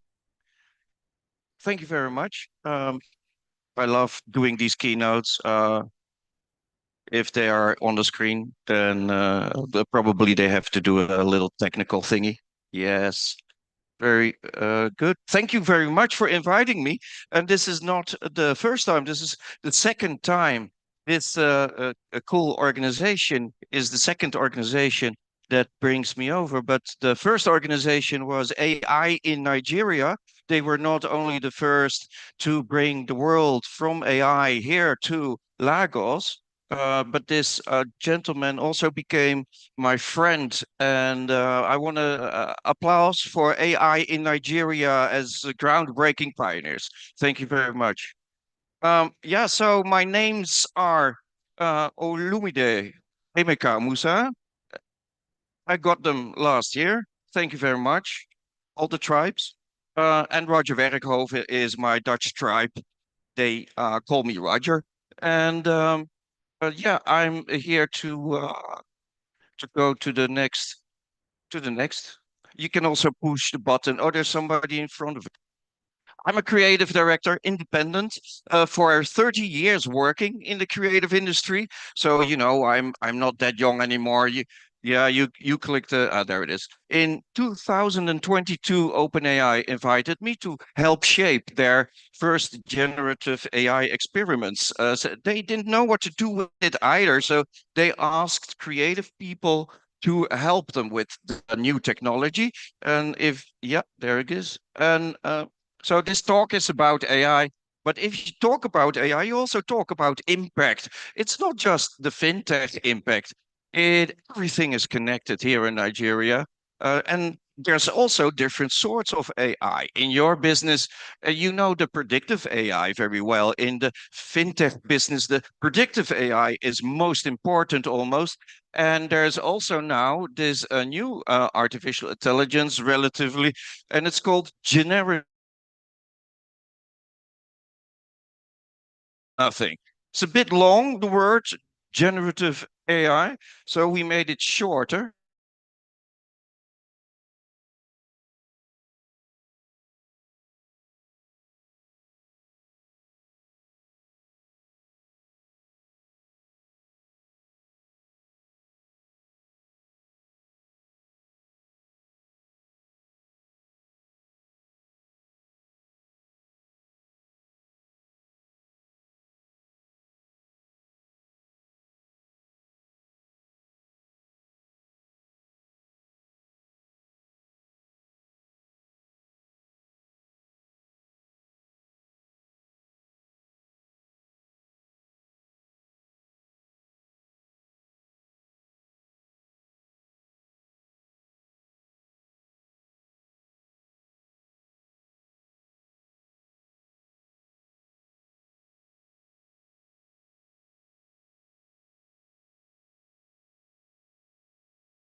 Green school buses. So if you, for instance, know the school buses, they are, let me see, where's the antenna? Oh, there's a gentleman in front of the antenna. School buses are yellow. There is no green school bus. So if it would come up with a yellow school bus, then the researchers knew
inspiring those who dare to dream.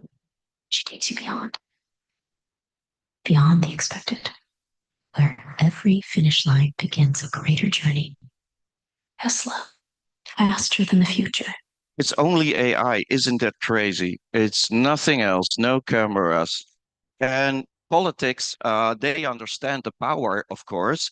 So everybody was afraid that in politics, people would make each other fake movies and fake images like these, the yeah, you can also click if it's, I will say click and we both click. So we thought that worst would happen. Click.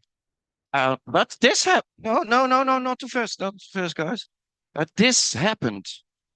This is not that bad. Play. I want to, this, are you also, yeah, this. This is also completely fake, of course. It's a pity that it's fake. Because, you know, all you need is love, right? Even a, wouldn't that be awesome? So that is what happened. So it wasn't scary. This happened. This is what people made. Fashion shows, fake ones, but fake videos of all these famous people. And it was fun. He goes to jail. Kim, you know, the North Korean guy, Apple guy, Chinese guy. Don't know him. I know her. So people made fun stuff with it, really. It was not dangerous at all. Yeah, Trump, he said that the audience was fake. The audience that came to Kamala Harris. Oh, that is also fake. No, that was real. That was not AI. So yeah, it's also used that way. And this one, you're probably not going to like it very much. In the left, you see a lot of violence, and in the right, you see a lot of theater.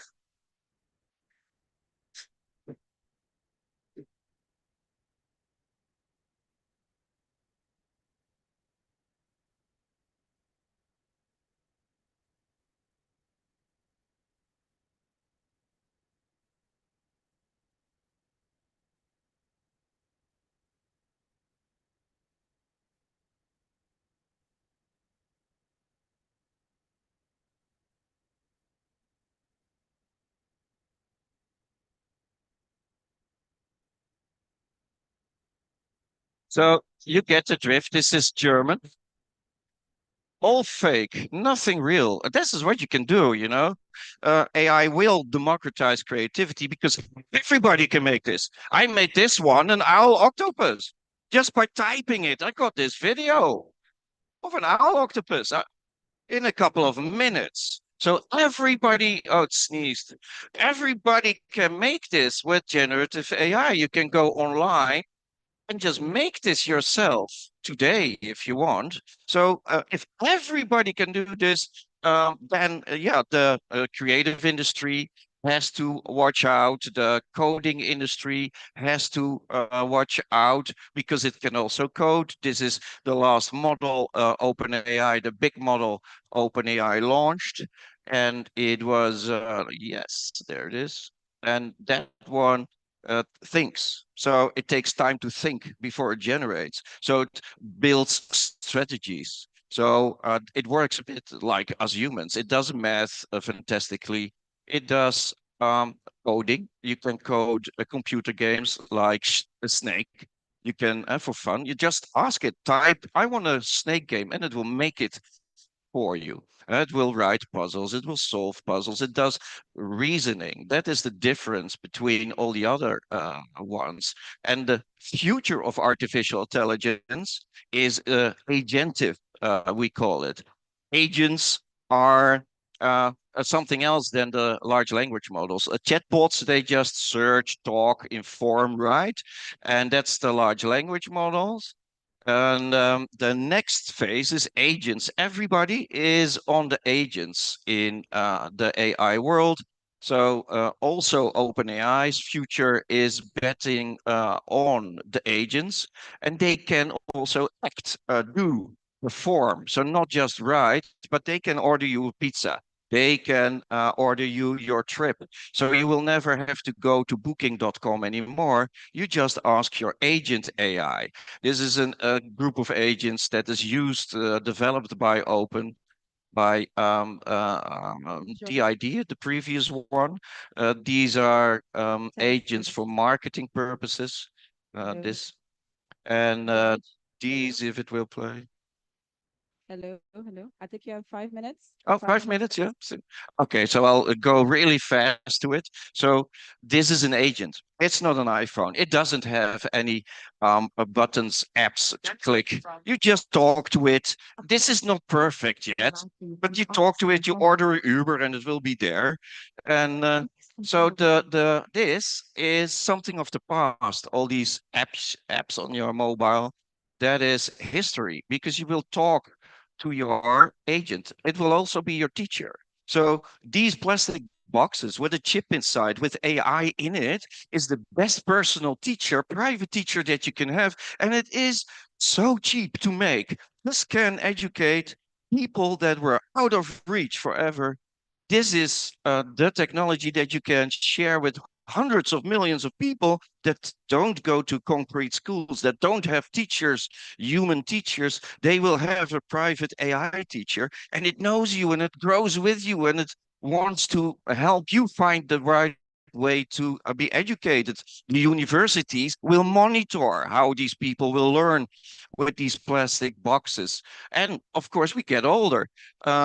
We get more healthier, older. So we need these AIs also to be in robotics. This is also where agents, the OpenAI is betting on. This is a robot that has OpenAI technology inside of it. This one is not very talkative, but it's very service orientated. But this is a robot. It looks like a person. But with generative AI inside, this one does reason and talk. So this one is also powered by OpenAI. Figure one. What do you see right now? I see a red apple on a plate in the center of the table, a drying rack with cups and a plate, and you standing nearby with your hand on the table. Great. Can I have something to eat? So he asked, "Can I have something to eat?" That's vague. A human can decipher what he means, but a robot needs to know more. But he knows that it's the apple. I will skip it a little bit because I have 5 minutes. But Based on the scene right now, you can what do you find think this the on my decision LinkedIn, that and you then took? you can see that robot reason with that guy, talk with that guy, do his vague dishes things. The robot understands what the guy means. And that is really what we need. Robots understanding people, because these robots need to be in our real lives safe. They cannot do this is all robotics. Robots, agents will be cars. This one is driving in San Francisco right now, fully autonomous. So you can take a ride in this robot, in this agent. It's a mobility agent. It's real. This is not science fiction. This is not a prototype. It's now operative. And this is a agent, which is a supermarket, a complete supermarket. It sees you, it understands you, it wants to help you shop. You can just put the stuff in your pockets because it doesn't matter. It will get the money from your account automatically. And this guy, he predicts, is a very important economist, that robot labor will be $10 an hour when we launch it. It will be $1 an hour in 2035. $1 an hour. That is crazy. It will be 10 cents in 2055. 10 cents an hour. That is really what is happening. But then also, what he says, the labor market disruption, mass layoffs is a real thing, but also basic universal basic income is very important. Hi, George. Yes, yeah, this is the last one. This is the last one. So I'm not going to show you all the new things, but we need new currency. So if these robots make everything so cheap because they work 24 hours a day, all weeks, not never go on holiday, they repair each other. If labor is so cheap, all products will be enormously cheap as well. And if everything is enormously cheap with universal basic income, we will be able get universal basic income also controllable. It's not that infathomable sum anymore. So with the fintech people, I would ask, let's find new currencies, let's find emotional currencies for societies that together want to do what they want to develop on top of universal basic income. If we don't do this, we're fucked. Universal basic income, we have to think about it, or yeah, so we're not in the game anymore, ladies and gentlemen. Thank you. Well, thank you so much. This was such a great start to a conversation. And my name is Carmel Cadet. I am the founder and CEO of MTech. MTech works with modern central banking technology. We help central banks and regulators modernize their technology for the fintech and Web3 era. So it's very fitting that we are talking today about a modern technology that also is going to impact not only fintech, but regulation is quite in the middle of that. So thank you everyone for joining us on the conversation, and I'm looking forward to a dynamic conversation here. So let's kick it off. Thank you, George, for Roger. writing and Roger. Roger. Or Emeka. Roger. Or yes, what you want. And also a disruptor. Yes, yeah. Born that way. Sounds good. So let's kick it off. Majib, if that's okay, I'll start with you. Based on everything that's going on right now and around AI, what is the current landscape of AI in Africa? What are you seeing here? What I see here is Africans, and Africans already proved to be one of the most ingenious people on the planet, because Africans had to do it themselves. The Europeans, they came looting the continent. The Chinese came looting the continent. The Russians are trying it. What is the most important thing here is not the AI technology, but the people. And these are in hundreds, millions, a billion, I heard. That's the power, and the drive is there, of course, after all these decades of people stealing from you. Now the Africans want to make their continent the #1 continent. With AI, they can, because it's an amazing tool. That is why AI in Nigeria is taking an initiative to get artificial intelligence in the power of all of Africa. Great, great. Thank you. Mujib, do you want to chime into that, please? Is that on? Can you hear me? Yeah. Okay. It's interesting. It mentioned the people. There's about 200 million people in Nigeria alone, and that in itself, right? Oh, can you hear me now? Hold it. Maybe hold it. Oh, okay. No, just gonna hold that. Okay, so our numbers and our diversity, actually, it's what's interesting about this whole conversation. It takes a lot of data, right, to make any meaningful sense of what is happening, right? And the people are, it's what is interesting and changing. And I think as this conversation goes along, we're going to get into the point where we start talking about exactly what Africa is contributing to this whole conversation, from infrastructure to data. All this conversation, right, makes more for, if we're not careful, more division than inclusion, because at the end of the day, who owns the data? With the data sovereignty, okay, so you have data, how dirty is the data, and the rest of the story. But as the conversation goes along, we're going to get in there. But the people are the most interesting thing about this conversation. Thank you for that. Anyone wants to comment on that? Ola or George? Enya? All right. Hope you can hear me. Yeah. All right. So I think that the data conversation is an interesting one. For the most part, Can hear me. Okay, is it better now? You have to hold it closer. Please, we need you to speak into the microphone. Okay. Thank you. All right. Is this better? Okay. Yes. All right. So the conversation around data, well, I mean, it's neither here or there, because when you're looking at Africa, the African landscape, right? You're looking at data in two sets, whether it's at the aggregate level where you're aggregating data, or whether you're looking at the personal level, right?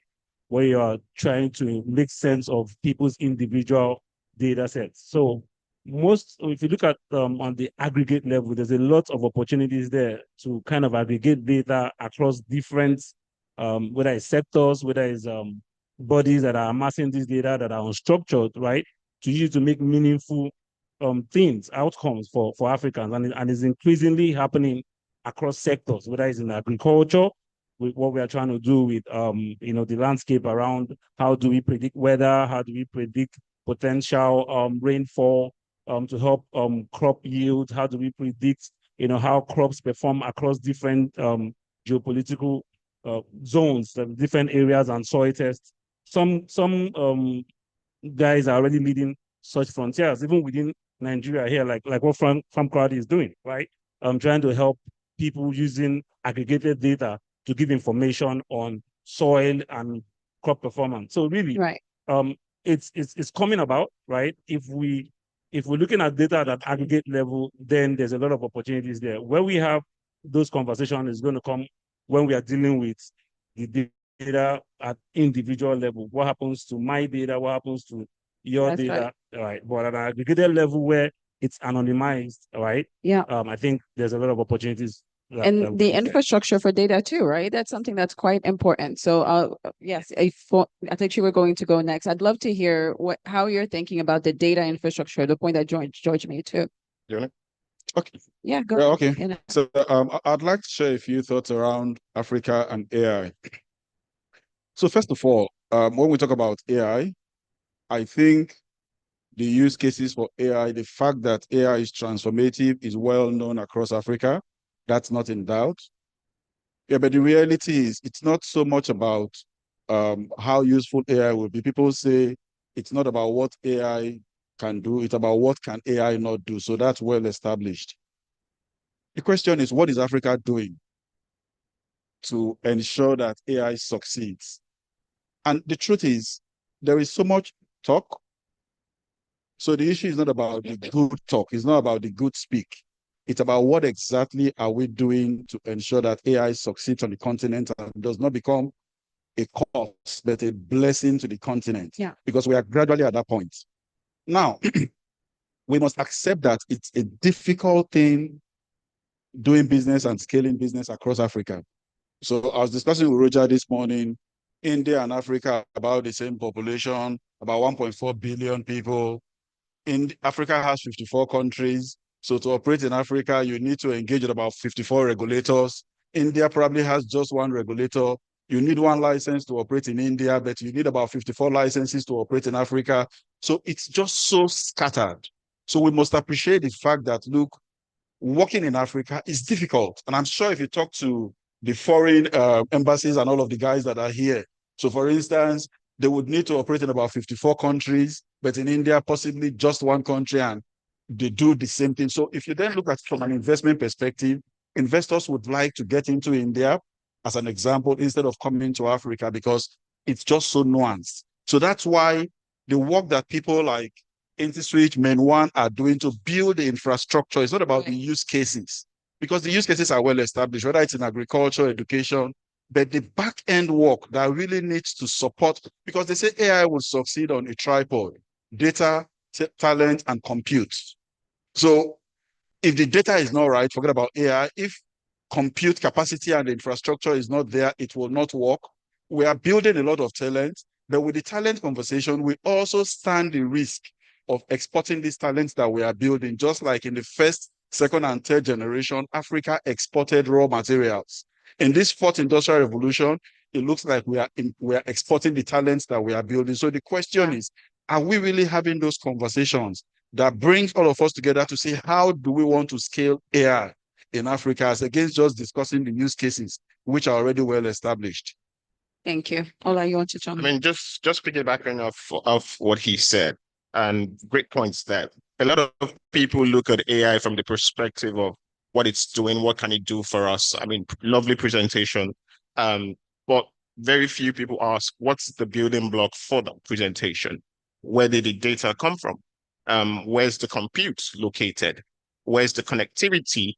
Where does it exist? In terms of AI, before you get to predictive mode, you have to train it, right? Training mode involves significant chunk of data. Now, most of the AI that we use now are sourcing data outside of Africa. A lot of data in Africa, like he mentioned, is unstructured data across 54 continents or 54 countries. So first of all, we need to understand how the regulation can bring everyone together, either geographically, north, south, east, west, before going a little more fragmented. That's one. Two is investing in the infrastructure that supports the development of AI tools locally. Just like you said, one of the things main one does in terms of our data center services is having the right environment to host your infrastructure. The power that an average server for AI uses, which you know, is a lot. We're struggling locally to source for power. That's an issue. In terms of connectivity, access to connectivity has greatly improved locally. But at the end of the day, when you're looking at AI and instinctively asking it to do a lot of processing, you need the connectivity that is stabilized, that is stable, that can make it function. So when we talk about AI, we all like the buzz of AI, of what it can do, what it's achieving, the pictures, the processes, the end user advantages. But the building blocks for Africa's management of its own data, its own infrastructure, to generate its own data outputs, data sets, is what is very important for us to succeed in the next phase. And just to round up on that is, one thing is to have the data, another thing is to have the right data. Yeah. That's where we need to be mindful. We have data now generated across Africa, across Nigeria, and every other country, but is it the right data? So that's one thing we need to be very mindful of. And as fintechs, we look at it from the transactional point of view. We need to understand that, yes, the big banks started out before the fintechs. The big banks have access to a lot of historical transactional data. Have they been able to leverage those resources to improve financial inclusion? How can the fintechs work with those data from the existing infrastructures with new data to even have a richer ecosystem? So it's a lot to talk about. One thing is to have AI. Another thing is to have use cases that we in Africa will actually appreciate, and to generate the wealth that we see the potential exists. I also see a great opportunity where the fintech sector made a big leap when I was in Europe. And all of a sudden in Africa, the fintech sector was performing. It was incredible. Everybody was surprised, and it had to do with mobile technology, getting that technology in your hands, making it so small that it's basically smart, very good computers in your hands. And the fintech sector understood, well, AI is now moving from the data centers to hardware in your hands. Apple invests a lot in their chips, being in their iPhones. All other chip makers do the same. Android Pixel 9 has the chip on board, but those are much too expensive. But the chips aren't expensive. It's Apple that makes their device expensive. But these chips that can have large language models all by themselves in a cheap plastic device, those could make a big difference again, that entrepreneurs understand. Now it's getting smaller and smaller and smaller. It's also not using the power that it used to do with the big data centers. That is a revolution that has opportunities, I think. Thank you for that. I think let's double click on the fintech conversation, and I'll come back to the 3 points that you made, because I think they're really important when it comes to data, computing, and talent. But fintech specifically, there are many different use cases. There are innovations that's happening, whether it's on consumer onboarding, credit, even fraud detection. What are you seeing here, Ola? I mean, let's double click on that. You started the conversation around fintech. Yes. What are the opportunities for fintechs with AI specifically, but that still protect consumers? Because at the end of the day, we still need to protect consumers' money. Yeah, definitely. I mean, you even touched on the answers in the process of asking the questions, right? Fintechs, when you want to do credit checks, AI is a major tool now being used for credit checks, for loan organizations, right? You can easily have a standardized model where credit checks are now employed by fintechs by giving people ratings to be able to collect loans. Even fraud detection. I mean, some of us have transactions on our phones where if there's an unusual transaction of XYZ amount of money, you get a notification or a chat to say, are you the one that initiated this particular transaction? Please confirm. This is on the back of the history of your transactions. So if you have a historical transaction of maybe at the end of the month, you get XYZ income, you spread it across XYZ expenditures over a period of time, and there's an outlier, the AI part of it enables you to identify that outlier and helps you understand, is this a normal transaction or is it a transaction that has significant impact because maybe this person is in trouble, maybe this is a ransom, maybe there's security issues or security concerns. You can even put it in your applications, fintech applications, to say transactions beyond XYZ amount of money without an authentication by XYZ amount triggers 3 notifications across my SOS emergency list. Yes. Because I don't know where. Those are things we can include, or even within the fintech space, using it to do what I was talking to someone recently and he said, transaction tracking, which that's the next generation for fintechs. Transaction tracking basically means I give you 20 naira. I tag that 20 naira. Maybe you come to meet me as a brother, a friend to say, I want to pay school fees. I want to do the XYZ with my money. You're very specific, right? That's what you want to do. I give you that money and I tap that money. That money, you cannot go and use that money to do anything else. You cannot go there and use that money to maybe invest it or do something else. I've tagged it to what the purpose you've required. And I can follow the trail of where my money started from and where it's going to. Because that way those are things that you can use AI for. So there's a lot of things in fintech space, and these just ideas popping from a lot of young entrepreneurs, young ideal talents, like you mentioned, that are local. These are not global talents thinking of these ideas. These are local talents looking at what can we do with our local nuances, our local behaviors, our cultural practices, and how can we develop financial solutions, right, inclusive banking, that fits into those models. So whilst we understand that there's a global fintech space, a lot of these local apps will need to be customized a little further that deals with our local nuances. So from fraud detection to loan and credit validation to security, all that is on the table, but we will deal with it from a local perspective. So that's a lot to offer from you have to, because the local data is what you need as well. Local data is what you Short of making money grow on trees, right? Like they showed in video. Yeah. But okay, anyone wants to comment on that? Yes, go ahead, George. All right, thanks. I hope you can hear me all right.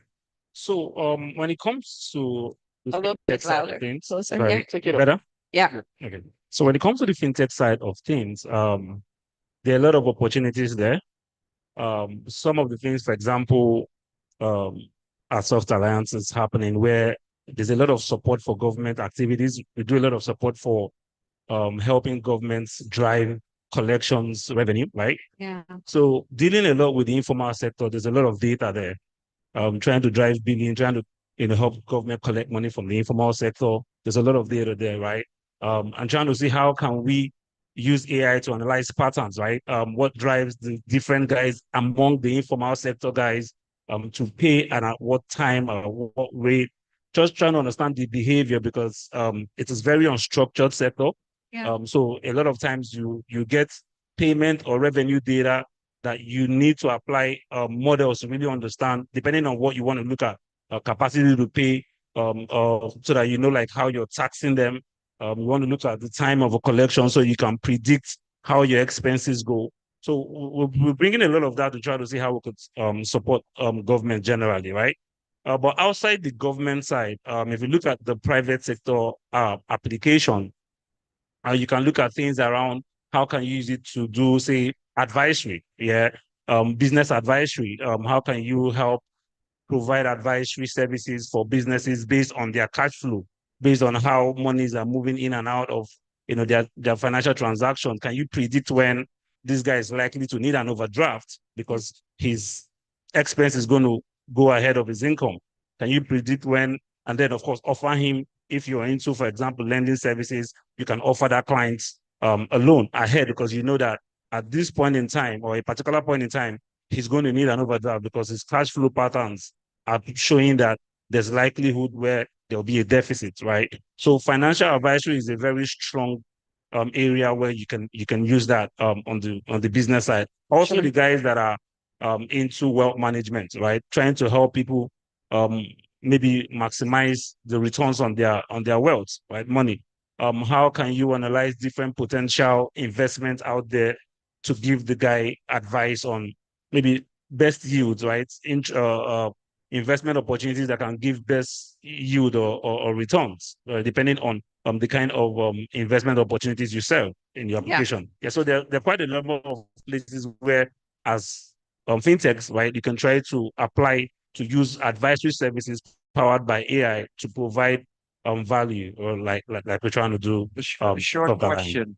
A short question. What if fintech invests the money they make, not again in fintech, but in startups, for instance, that like OpenAI want to do deals with media platforms, with magazines, on economy, on education, the platforms that are already there. So if fintech invests in stuff outside fintech, so also in these startups, perhaps then you get a motor running, then you get the data you need. Otherwise, you only have fintech data.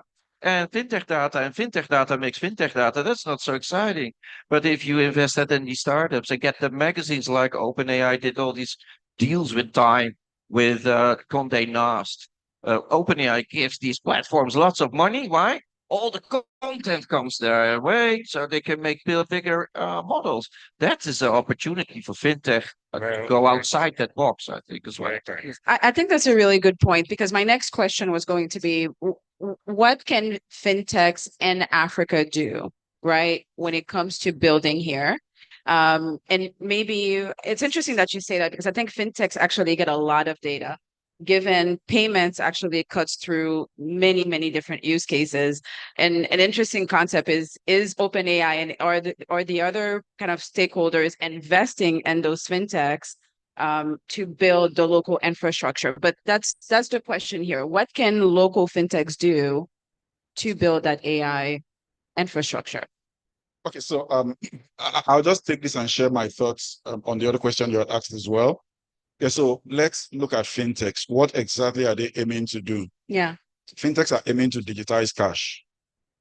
And how much progress have they made in the past 2 decades, for instance? So about 20 years ago, when the likes of Value Card, Intiswitch, eTransact were the only fintech companies trying to digitize cash, what percentage of payments in Nigeria were made by cash? And what percentage were digitized? Take it down, forward down to 20 years later, 24 years later, where we have perhaps over 200 fintech companies. What has been the incremental growth in terms of cash that has been digitized? The speaker from Afrigo mentioned earlier that cash is still king. In Nigeria, literally, cash is still the predominant way that people pay. Perhaps up to about 80% of payments in this country is made via cash. So literally, cash is still king. But I think that there are opportunities with AI, because it looks like once in a while, the technology comes that gives an opportunity for that big leverage instead of the incremental movement. So with AI, there comes that opportunity to just think outside the box and say, look, what exactly are we missing here? In over 20, 24 years, we've been only able to improve digital payments by about 15%. We are now over 200 fintechs. Can we think outside the box? Otherwise, if we focus on the use case that would meet the needs of the existing users of digital payment, we haven't moved the dial. So I think fintechs, the call to them is, can you think a bit outside the box to say, how can we use AI to position for financial inclusion in a way, because it provides opportunities that are less expensive. I mean, we've got Starlink that can literally use satellite and provide internet across right now. So it's almost like a convergence of technologies that we can use to move the frontiers, as against just focusing on innovation for people that are within that box of the 15 to 20% of people who are already using digital payments, and we are excluding the other 80% of people who still transact majorly via cash. So I think those opportunities does exist for people for fintech to think outside the box and leverage AI as a technology to leapfrog. Thank you for that. Kamel, Yes. forgive me for interjecting. What we're going to do is we're wrapping up in the next 15 minutes. So we're going to have to take questions and then their final thoughts all within 15 minutes. Thank you. So 10 more minutes for the panel and 5 minutes for questions. It's your choice. Okay. You're the moderator. Sounds good. So let's jump to a bit of what are the challenges of it. I think we covered some of them. But let's double click on the three pillars, because I think it is a very important point. Okay. So talent, computing, and data. What are the challenges for Africa? What are the opportunities for Africa? And those three categories.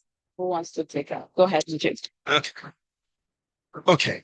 I think we've been talking about boxes and boxes for a while now, and I think that's my worry, right? Because literally what we're doing right now is just consuming, you're just consuming wrapped AIs. You know, you have a lot of people wanting to start up into AI, and what we're really just doing is consuming something else. Now, the problem with that is running black box models, right? It's a huge problem, right? Because you really don't know what's going on in there. You don't know where the data is from. You don't know the biases in there, whether you like it or not. There's always going to be a bias, right? Because humans put the data in there in the first place, right? So there's always going to be some sort of bias to the data that you use in these models, right? And that's not even the real problem. The real problem is what happens when you get all that wrong, right? We're talking about inclusion. We're talking about leapfrogging. When you get it wrong, right, all of a sudden, a lot of people are going to be in serious trouble. You have, if you look at what fintech is supposed to be doing, right, when it comes to payment, all of a sudden people can get loans, people can make payments just because the model is wrong.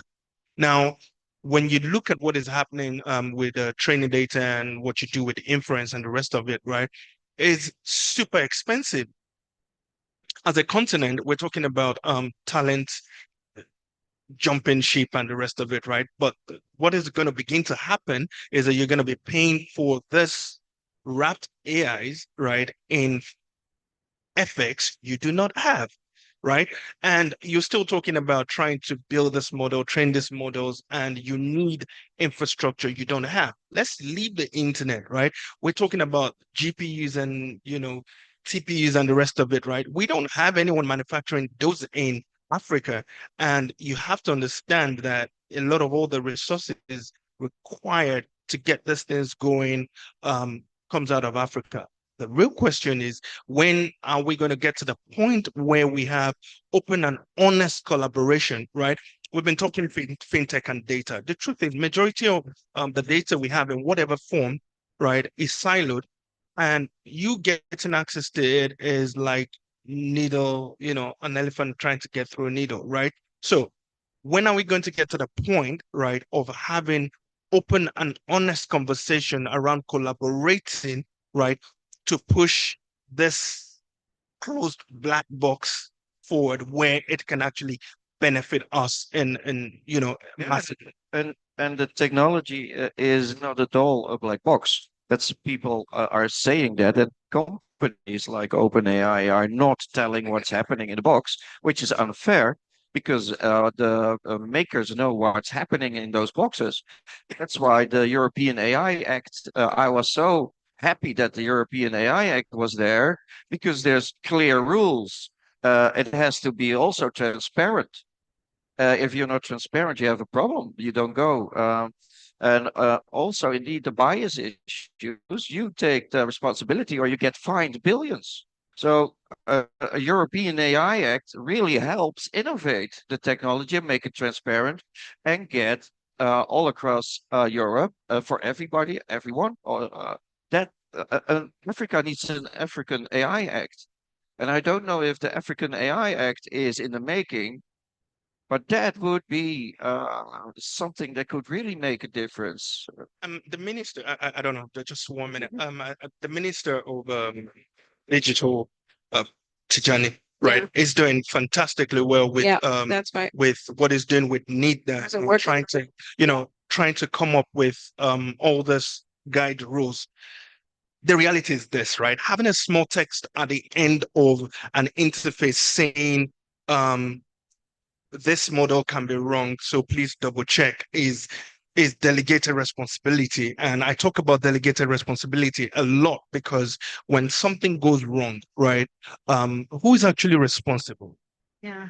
You're talking about the lives of 200 million people, right? Yes. I'm just looking at Nigeria to start with. You're talking about the lives of 200 million people, and then somebody decides to train a legal model, right, with data that is wrong, and all of a sudden, young people are You going see to that jail with, because of with that. Who is responsible? it happens So, with I car mean, manufacturers. Volkswagen did stuff that was illegal. So now there is even a Volkswagen guy that thought he was untouchable in jail. So, a car, when your brakes don't work and you kill people, but if the brakes were a bad design and a company hid it away, didn't want to repair it because it's too expensive, well, then you get the lawmakers, the judges on that company, and make them very, very, very poor. Also to make up for the damage. What we learned from other industries, you should just apply that also to attack people. If they make a tool that causes harm, then I go after them. Then they will be careful, more careful. Apple, I think that Meta, Google got billions of fines in Right. Europe. They are very careful now in Europe. Yeah, I think that adds a fourth pillar. We need rules. We need talent. We need computing. We need data, and we need rules. You have to tell it. Well, I have a Yep. great appreciation for that. We're proud partners with Bank of Ghana, Central Bank of Nigeria. Regulators also need new tools. We forget that there are a lot of processes today that are still very manual. The data is sitting probably in a PDF or an Excel spreadsheet somewhere. How do That you is bring? also already a source. Feed that to build models. Yeah, that's the infrastructure part, right? Kind of really being able to build that and having the talent locally for that. So I think this is a great, really good conversation. I know we could continue forever. There's signaling me here. I'm sure there are some questions in the audience. Well, we'll take two questions Yeah. because of time. One, male and female. We want a question for the female. If female, no, I say a female. If no, are you a she? Are you a shim? Any female? Okay, then we go to the gentleman. Please forgive me. I was trying to make it an equal opportunity asking session. So quickly, your name and the question. If you go more than 1 second, we'll cut you off quickly. Good afternoon. I'm Agbo Joseph. So I wanted to throw a question to Camilla. I believe Fintech is a compliance industry, right? Okay, so just like he asked, since AI is involving more than regulations and compliance industry, so who do we hold responsible? I'm particular about that question because something can go wrong, and who do we hold responsible? Because there are no regulations against AI. So All who right, do we thank hold you. responsible? Second question, quickly, your name and the question, please. The mic is not on. Well, I hope you're noting it down. So in the response, let that just be the conclusion, and then we'll go for the photo, then move into the next session. Quickly, please. My name is Buffer. The question is directed to Malam Roger. Roger.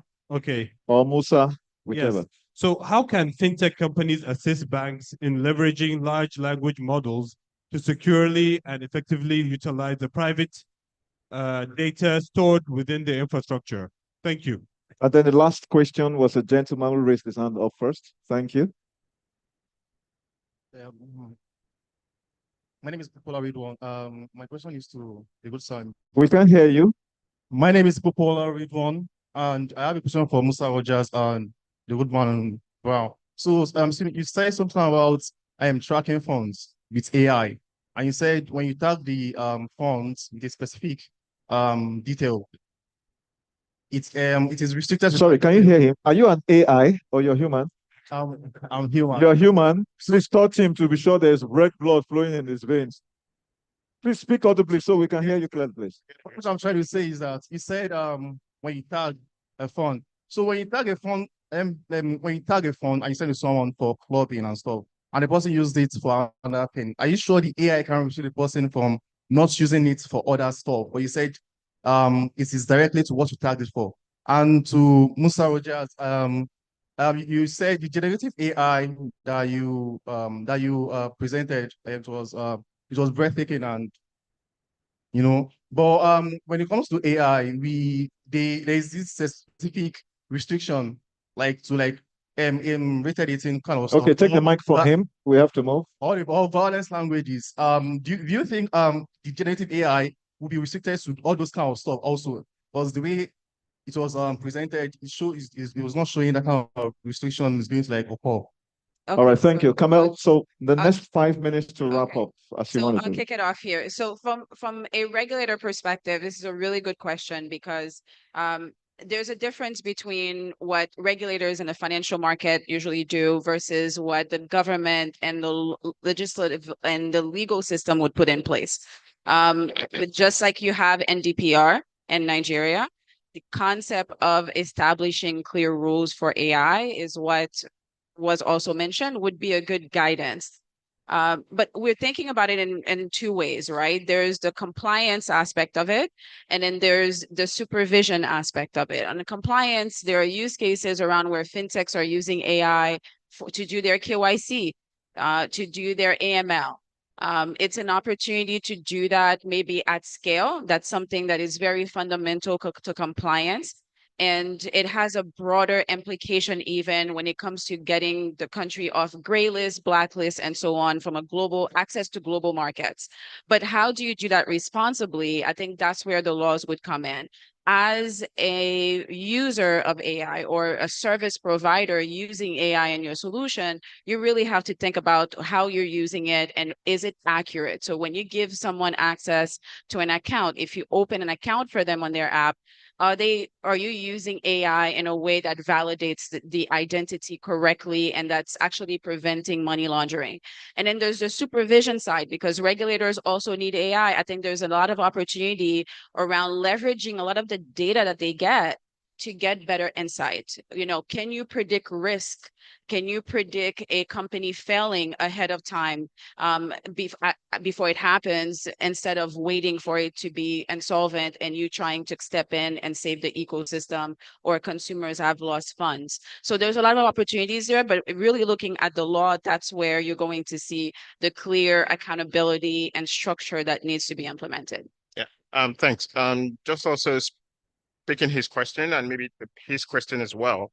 Part of what I said is the opportunities that exist within the fintech industry in terms of creating customized solutions for financial inclusion or financial transaction. That was an idea put forward by someone within the transaction space in terms of financial tracking, either for security or for personal usage.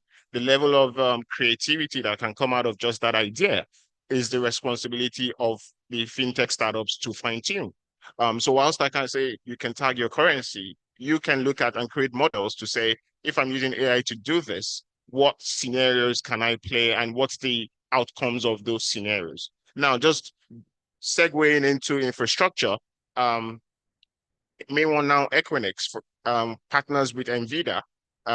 that we can also create solutions within private cloud. So you can have investments in infrastructure where you have private AI cloud that you can create in an ecosystem or in a data center that has an aggregation of large financial services institutions co-located in that environment. Now, the collaboration with that individual startup or that individual company with those financial institutions co-located within an environment whereby you have your AI infrastructure partnered by maybe NVIDIA, Equinix private cloud, you can have those relationships and leverage on those existing data within that ecosystem. Yeah. So the resources are there.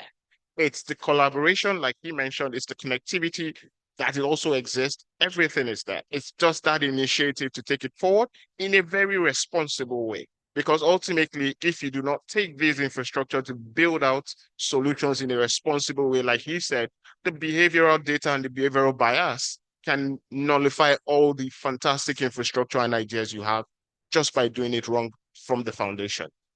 Very good. Yeah, and can you, for me, repeat that last one? Yeah. Yeah. Okay. My final comment Question. would be Maybe what's looking forward to. my What do you final see looking comment forward? will be for the fintechs. I think that we don't need 200 fintechs. We possibly need 10 big fintechs, 10 big tech companies that are able to pull the resources to build the infrastructure that we need. We need the types of Google, and when we come together that way, we are able to attract the partnerships that will pull the funds for us to build infrastructure, to build the talent, and to get the data conversation right. So I think it's time for consolidation. Okay. Yeah. As a final comment, I would say Africa is being perceived. I think there's a lot of misconception as Africa as a country, right? Africa is a continent made up of countries.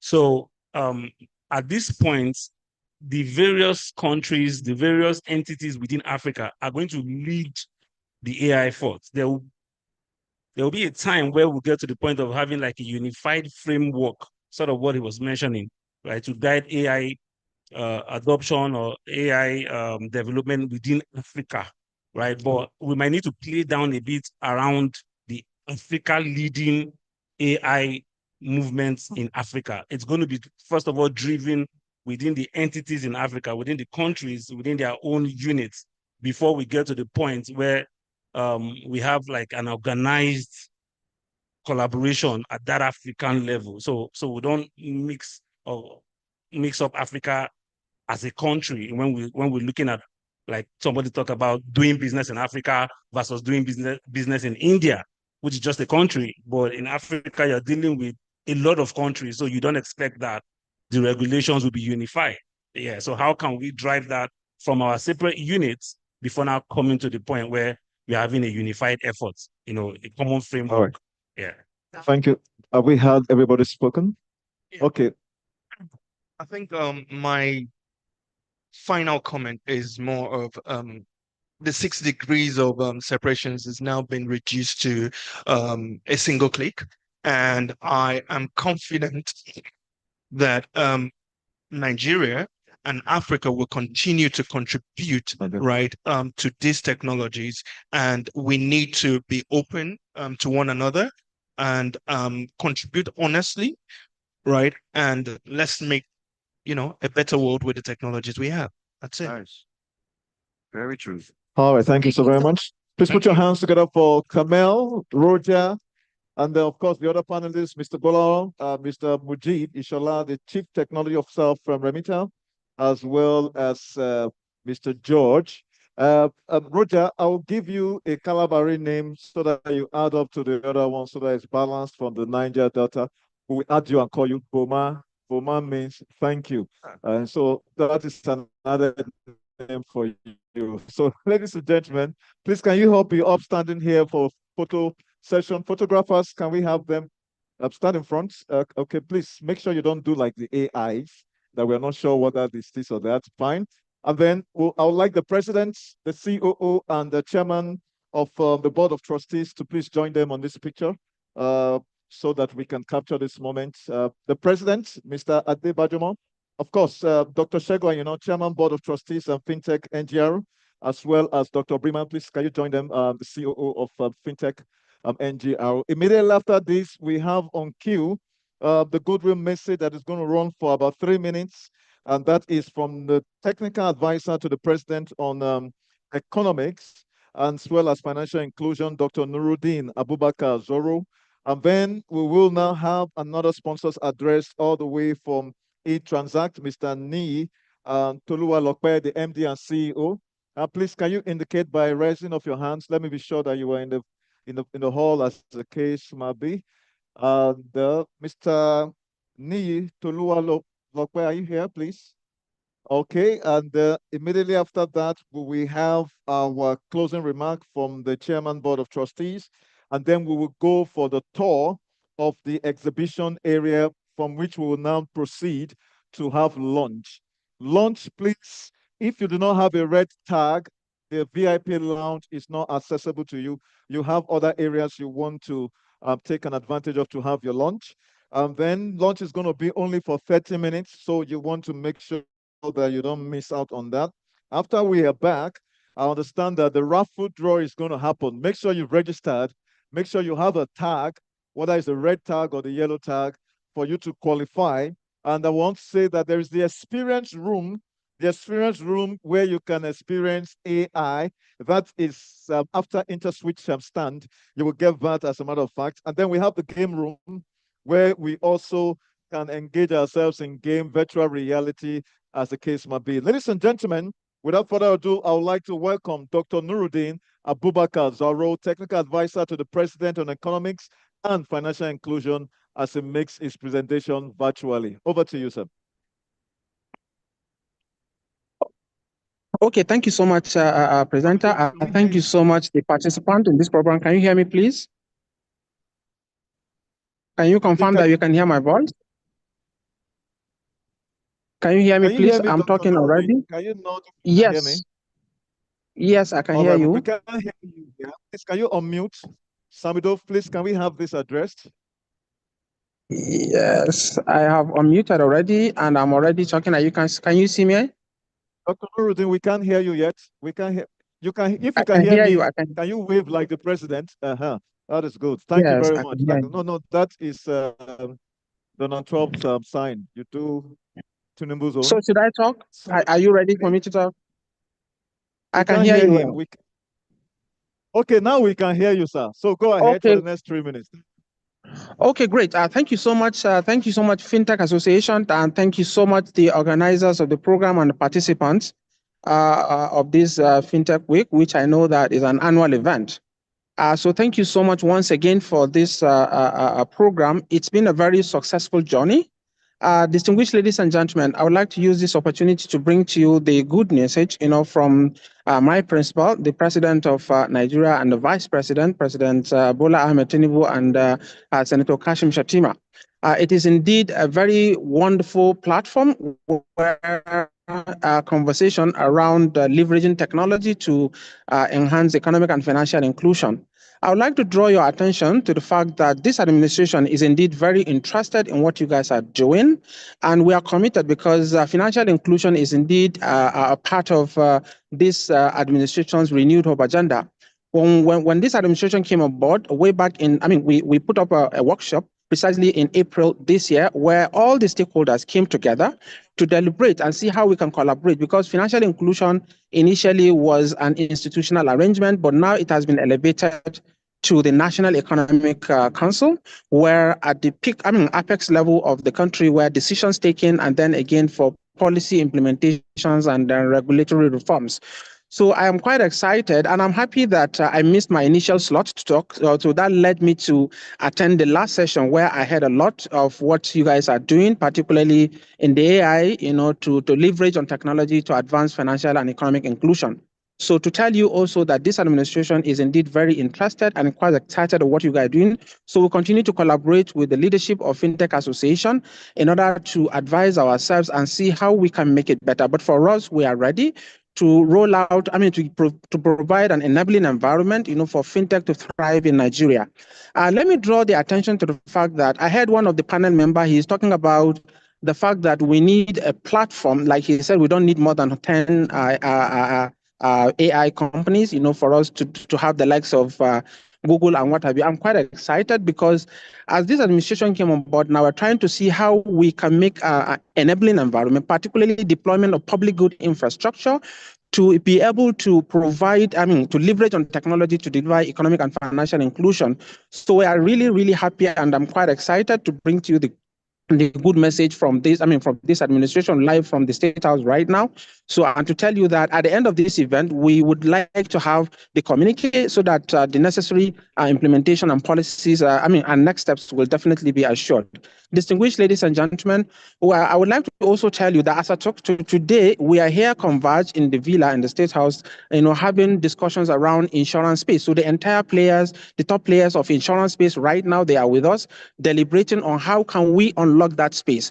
So basically what we're trying to see is that the digital infrastructure and public goods, how can we now leverage on technology to deliver? I know that Fintech Association are doing a lot, especially the InsurTech and other platforms. So to tell you that we are really interested and will continue to collaborate with the Fintech Association so that we can present whatever is good for Nigerians so that we can have a robust and inclusive government and, of course, for sustainable economic development for the country. Distinguished ladies and gentlemen, thank you so much for this opportunity, and I would like to assure you of our support. And please, at the end of it, let's leverage on this technology and then continue to alliance with the association so that we can do the needful. So, and also to finally tell you that this, because of the interest of this administration in what fintech associations are doing, now we have a desk in the State House where all issues around economic opportunities and financial inclusions will definitely be brought to table. So my doors are open. We are ready to come collaborate and to continue to engage, with the leadership of this association so that we can see how we can make Nigeria a better, investor-friendly environment, especially for fintech players, not only in Nigeria, not only in Africa, but in the global space. So discussions is already ongoing, and any moment we'll collaborate with the association so that we can launch the public good infrastructure that will make implementation of policies and program and technology for us to deliver for this administration for the common good of Nigerians in line with the renewed hope agenda of our dear President, President Bola Ahmed Tinubu, GCFR. Thank you so much once again, and I wish you a continuous, successful deliberations, after which we will take it to the next steps. Thank you again. Good afternoon. Thank you so very much. Please put your hands together for the technical advisor to the President on Economics and Financial Inclusion, Dr. Nuruddin Abubakar Zaro. Well, next in line, I have the MDC of eTransact, Mr. Nii Toluwalokwe, as he comes up to speak for the next 8 minutes. Can you put your hands together for him? Please clap your hands. You are not AIs, you are human beings. AI is here to take over your jobs, so prove yourself that you cannot be replaced. Thank you. Hello. It's good to see you again. Good to see you as well.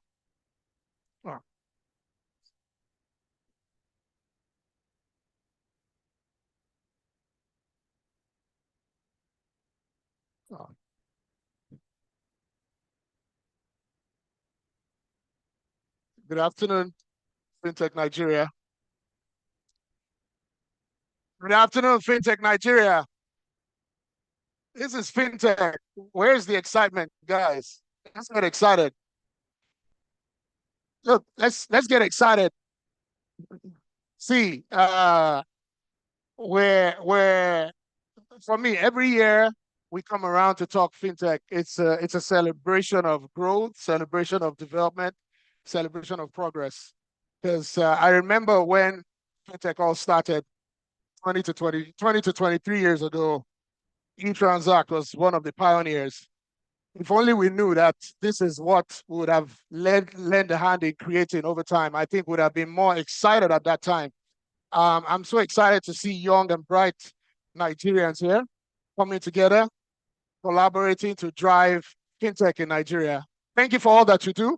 A lot of the progress we've seen in the country today has been put together by the smart minds we see here. We're very excited, and we just want to keep motivating each other so that we can achieve what we need to achieve.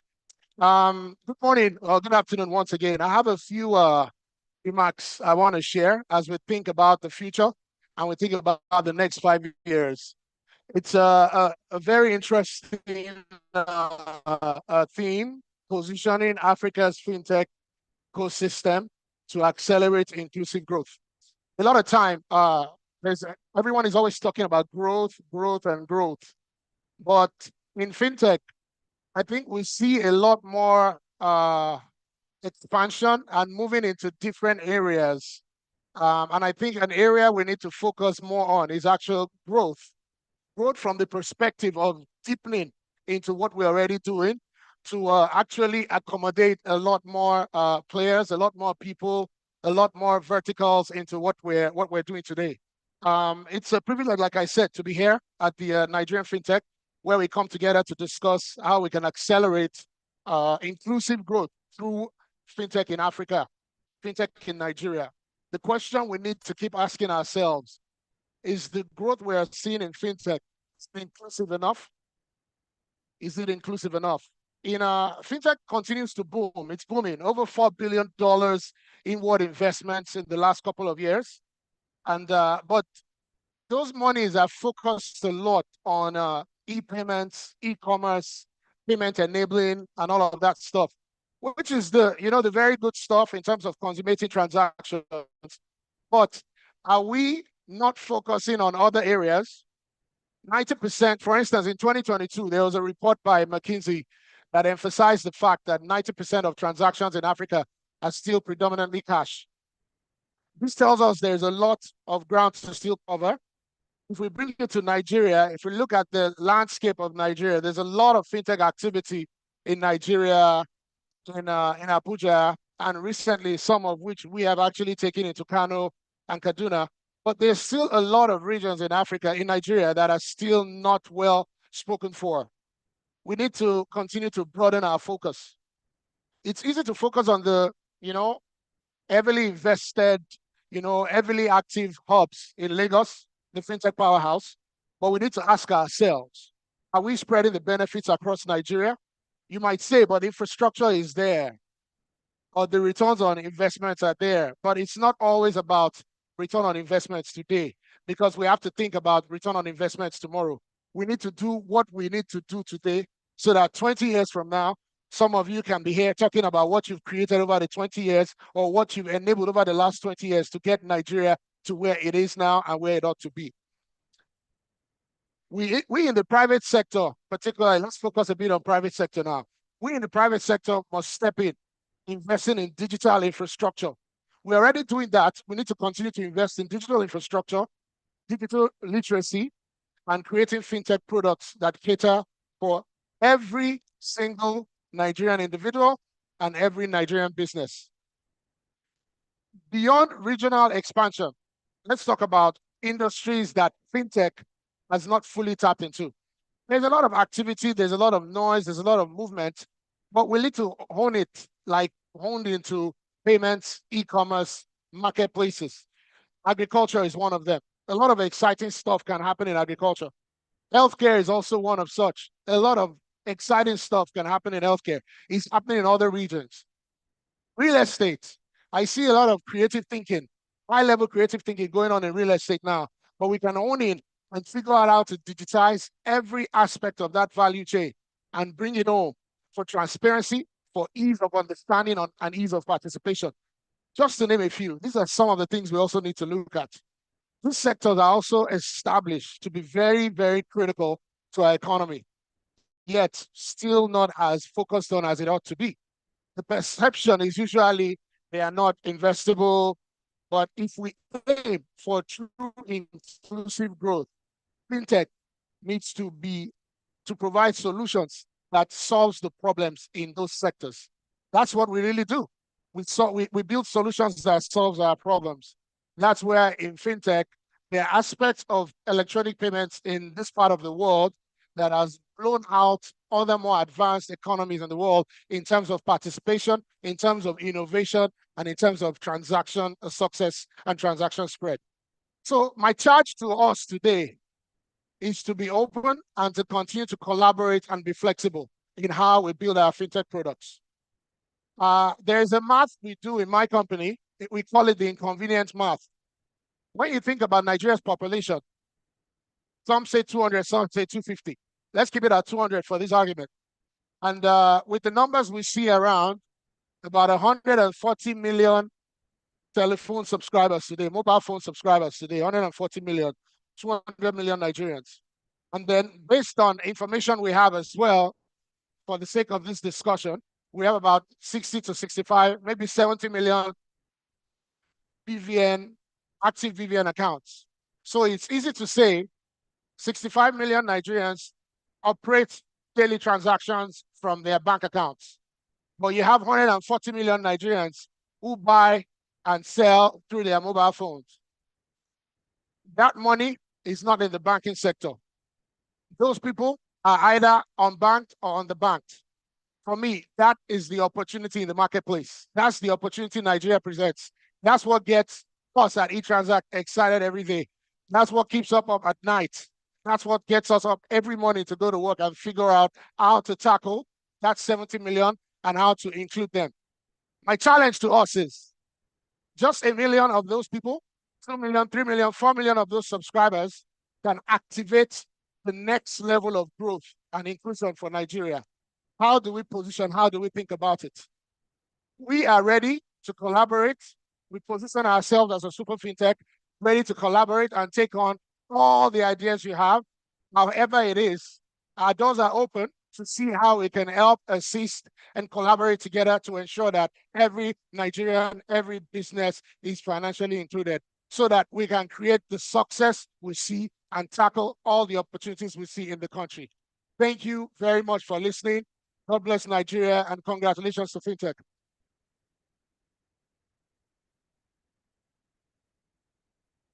So very much, sir. All the best. It's great. Cheers. Ladies and gentlemen, we're making progress. I'm excited and very happy that we've been able to come to this point where we will be calling it the first half of the day for day one being wrapped up. And there's no better person to do that than the chairman, board of trustees of FinTech NGR, Dr. Shegu Ayino. Please put your hands together for him as he comes up. The more you clap, the longer it will fast. After this moment, we're going in for the tour of the exhibition area. I want to recognize all our exhibitors. Please ensure that you take as much pictures and then you share as the case might be. And of course, I want to recognize Dr. Maki, the CEO of Express Payments. I recognize you, ma. Please put your hands together for her. She's one of our sponsors and at exhibitors. Here I have Dr. Shegu Ayino. Over to you, sir.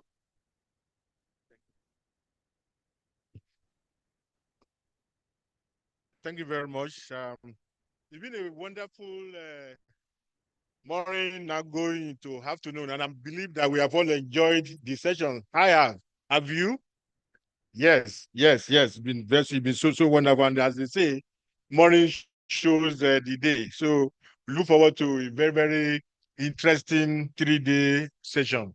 I mean, I've been really impressed with the theme of this event, which is the positioning Africa's fintech ecosystem to accelerate inclusive growth.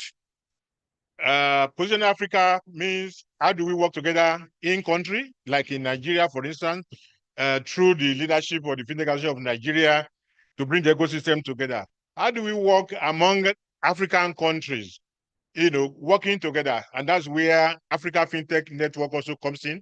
Certainly, I also lead the Africa Fintech Network, working with 40 national fintech associations across 40 countries in Africa. Because moving and accelerating this progress that we have seen in the last few years in Africa requires collaborative effort. All of us working together as an ecosystem, which is what EFN is driving, being the voice of fintech within the African ecosystem, scaling across borders and supporting even growth, inclusive growth among various countries in Africa. So that when we're talking about fintech empowered countries, we'll not be talking only about Nigeria, South Africa, Kenya, Egypt, but we're talking about so many other countries in the years in the years ahead. That is the vision of Africa Fintech Network, and I'm happy that my colleague on the board is also here, Dr. Jamila, who serve on the board of that institution. Again, regulation plays a very, very great role if you ask a typical fintech, and it has come up in some of the things that we have discussed today, regulation is key. Smart regulation, that encourage and promotes, innovation. And I'm happy that we have in our midst today Dr. Emoms Agama, the Director General of SEC. Unfortunately, is not here. SEC Nigeria is one of the regulators that have actually supported and advanced the growth of fintech in Nigeria. And I'm happy that we had the DG here. I'm sure most of you will remember that about 3 years ago at this same location, through the support of Fintech Academy of Nigeria, SEC launched its Fintech Roadmap, which I think they are still pursuing and still following. That shows a very, very proactive regulator. And from what the DG has said today, we know that they are really continue to support this. And by the way, Fintech Academy of Nigeria is also currently working with the insurance regulator, National Insurance Commission, to also draw a roadmap for fintech or insurtech adoption in the insurance industry. And I'm happy that the Dr. Nuruddin from the presidency says currently, as we are speaking, they are also speaking with the people in the insurance. You can see that so many things are going on, at the same time. And of course, the Central Bank of Nigeria, Dr. Bukola Akinwumi is here, the deputy director. He's been a consistent attendee of these conferences in the last 7 years, and we have seen a lot of progress that have been made in regulation. So let us continue to support the regulators, and as believe the regulators are also supporting the ecosystem to see the kind of growth that we are looking at, that will advance fintech, the inclusive growth, to provide impact, to be borderless and seamless, like somebody has said earlier on. And when we talk about cross-border regulation, which also came up in some of the discussion, we have 54 countries in Africa, but there are 41 regulators, because there's a group of countries called the WAEMU countries, West African Economic and Monetary Union, which are mainly French-speaking, that has only one regulator. So there are 41 regulators. And we are aware of the effort that have been made through the effort of, again, like Fintech Association of Nigeria, the Africa Fintech Network, to ensure that we have what we call licensing passporting and business passporting, so that you have just one license minimum requirement when you want to scale from one country to the other, because we don't want fintech to start in Nigeria and see Nigeria as the only market. Don't see the 230 million or so, whatever, as the market. Look at Africa, 1.4 billion as your market. So that when you're having your scaling plan, you are looking at Africa. How do we make that possible? We make it possible by ensuring that licensing requirements are standardized. And we are working with organizations like African Union and other agencies to ensure that we bring this forward in a way that will ensure that there are little difficulties in moving outside of your geographical market to other countries. And of course, the international community is also very, very important, because a lot of fintechs in Nigeria and in Africa are even scaling outside of Africa. They're operating now in Europe and so on. So we are taking Africa to the world. And I'm happy that today we have in our midst His Excellency Peter Rand, the ambassador for Embassy of Ireland. You've seen his, open hand in terms of let's do it together. Ireland, Nigeria and Africa. We also had very good, encouraging remarks from Kenneth Hill, the Deputy Chief Political and Economic of the U.S. Consulate General. We had some comments from the Head of Economic Department, British Deputy High Commission, and of course, His Excellency Carlos Rogers, the Deputy High Commissioner for Canada in Nigeria. The reason why they were brought here, reason is that to let you know that the international community is highly interested in what we are doing in Nigeria. So that when you are creating stuff, when you are creating solutions, you know that the market is not just here. You know that also help can come from outside of Nigeria, outside of Africa, either in form of investment and so many other things that can follow. We also need collaboration, working together with international organizations. We have had MasterCard here today. We have had Huawei and other international organizations, OpenAI. So the world is now interconnected. So we should take advantage of the opportunities that these are brought. And of course, talking about collaborators and partners, the government is also a major partner. The last speaker, Dr. Yaro, works with the presidency, and we have seen his passion. And he used to work in the Central Bank of Nigeria. So he knows exactly what is happening in the financial sector. So so with all this collaboration, with all these stakeholders, some of whom have attended the program today, we can see that we are in for great things for the future. So for our startups and aspiring unicorns, the future is in your hands. So let us all work together and take advantage of this. Today, I mean, we are having the seventh edition of this conference, started in 2017 when the association itself was formed. Today, if you look at today and look at 2017, we have gone way up. Things have really changed. Definitely the next 7 years will be totally different and better. And that 7-year journey starts today. So we all have to make sure that we do whatever we need to do to make it work. This morning session has been awesome. I listened especially to the session on AI. As you know, AI is the buzz now that is changing lives and so on and so forth. And we need to get a lot more involved in what is happening. I'm happy that AI in Nigeria and AI in Nigeria is opening up, is going on in that space. I'm also aware of AI in Africa initiative. This is an initiative of JP Morgan Chase Bank in New York.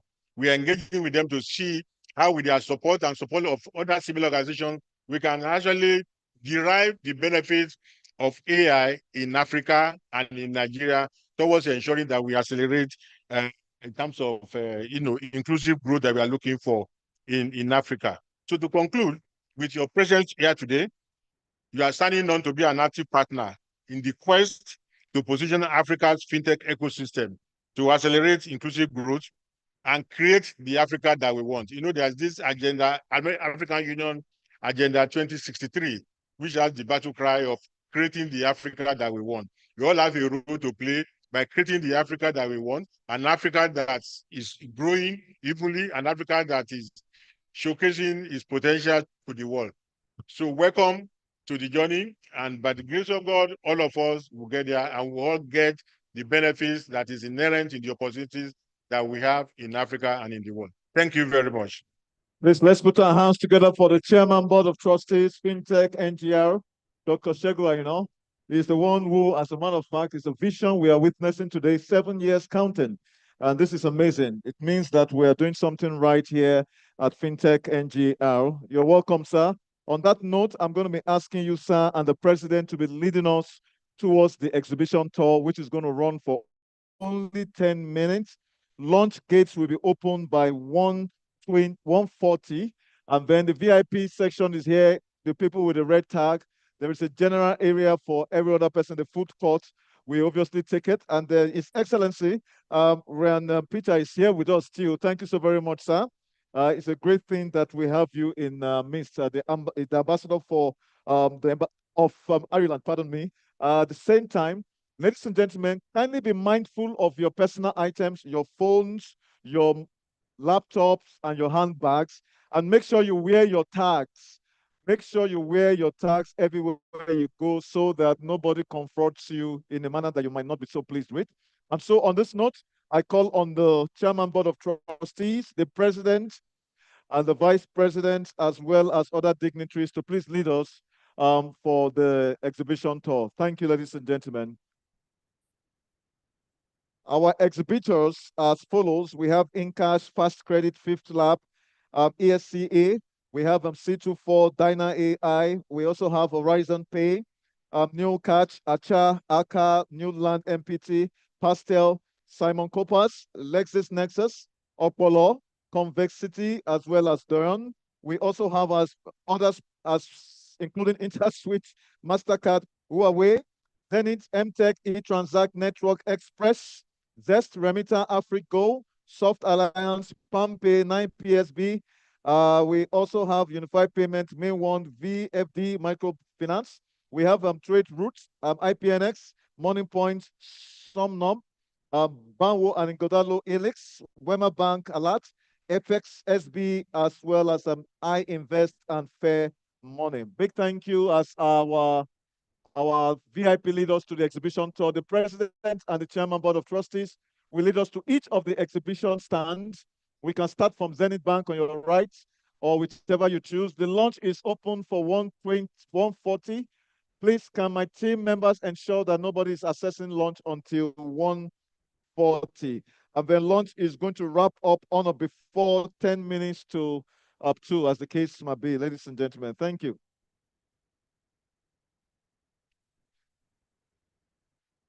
The launch closes at 2:10. The launch gates will close by 2:10. Immediately after the exhibition, we will go in for our lunch break. Make sure you have your tag on.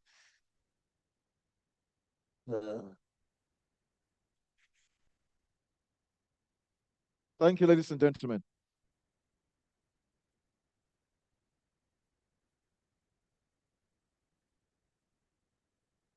Please, let's go in for the exhibition tour. Please, ladies and gentlemen, let's all go for the exhibition tour. Thank you.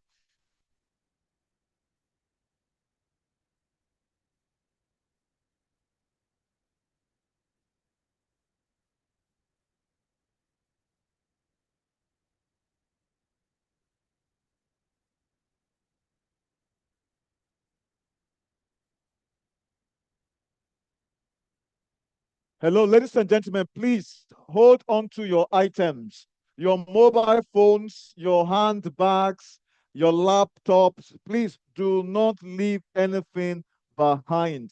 Hold on to your bags. I can see a black bag here. It looks like there's ATM in it. Who has it? I should go and get it. Please hold on to your handbags, ladies and gentlemen. We will not be responsible for any item whatsoever.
Ladies and gentlemen, carry your handbags. So carry your handbags.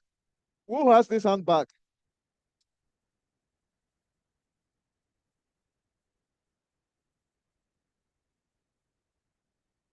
Please make sure you have your handbag. Can we have one of the ushers to look up towards? Please hold your handbags, please. Austin.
Joma.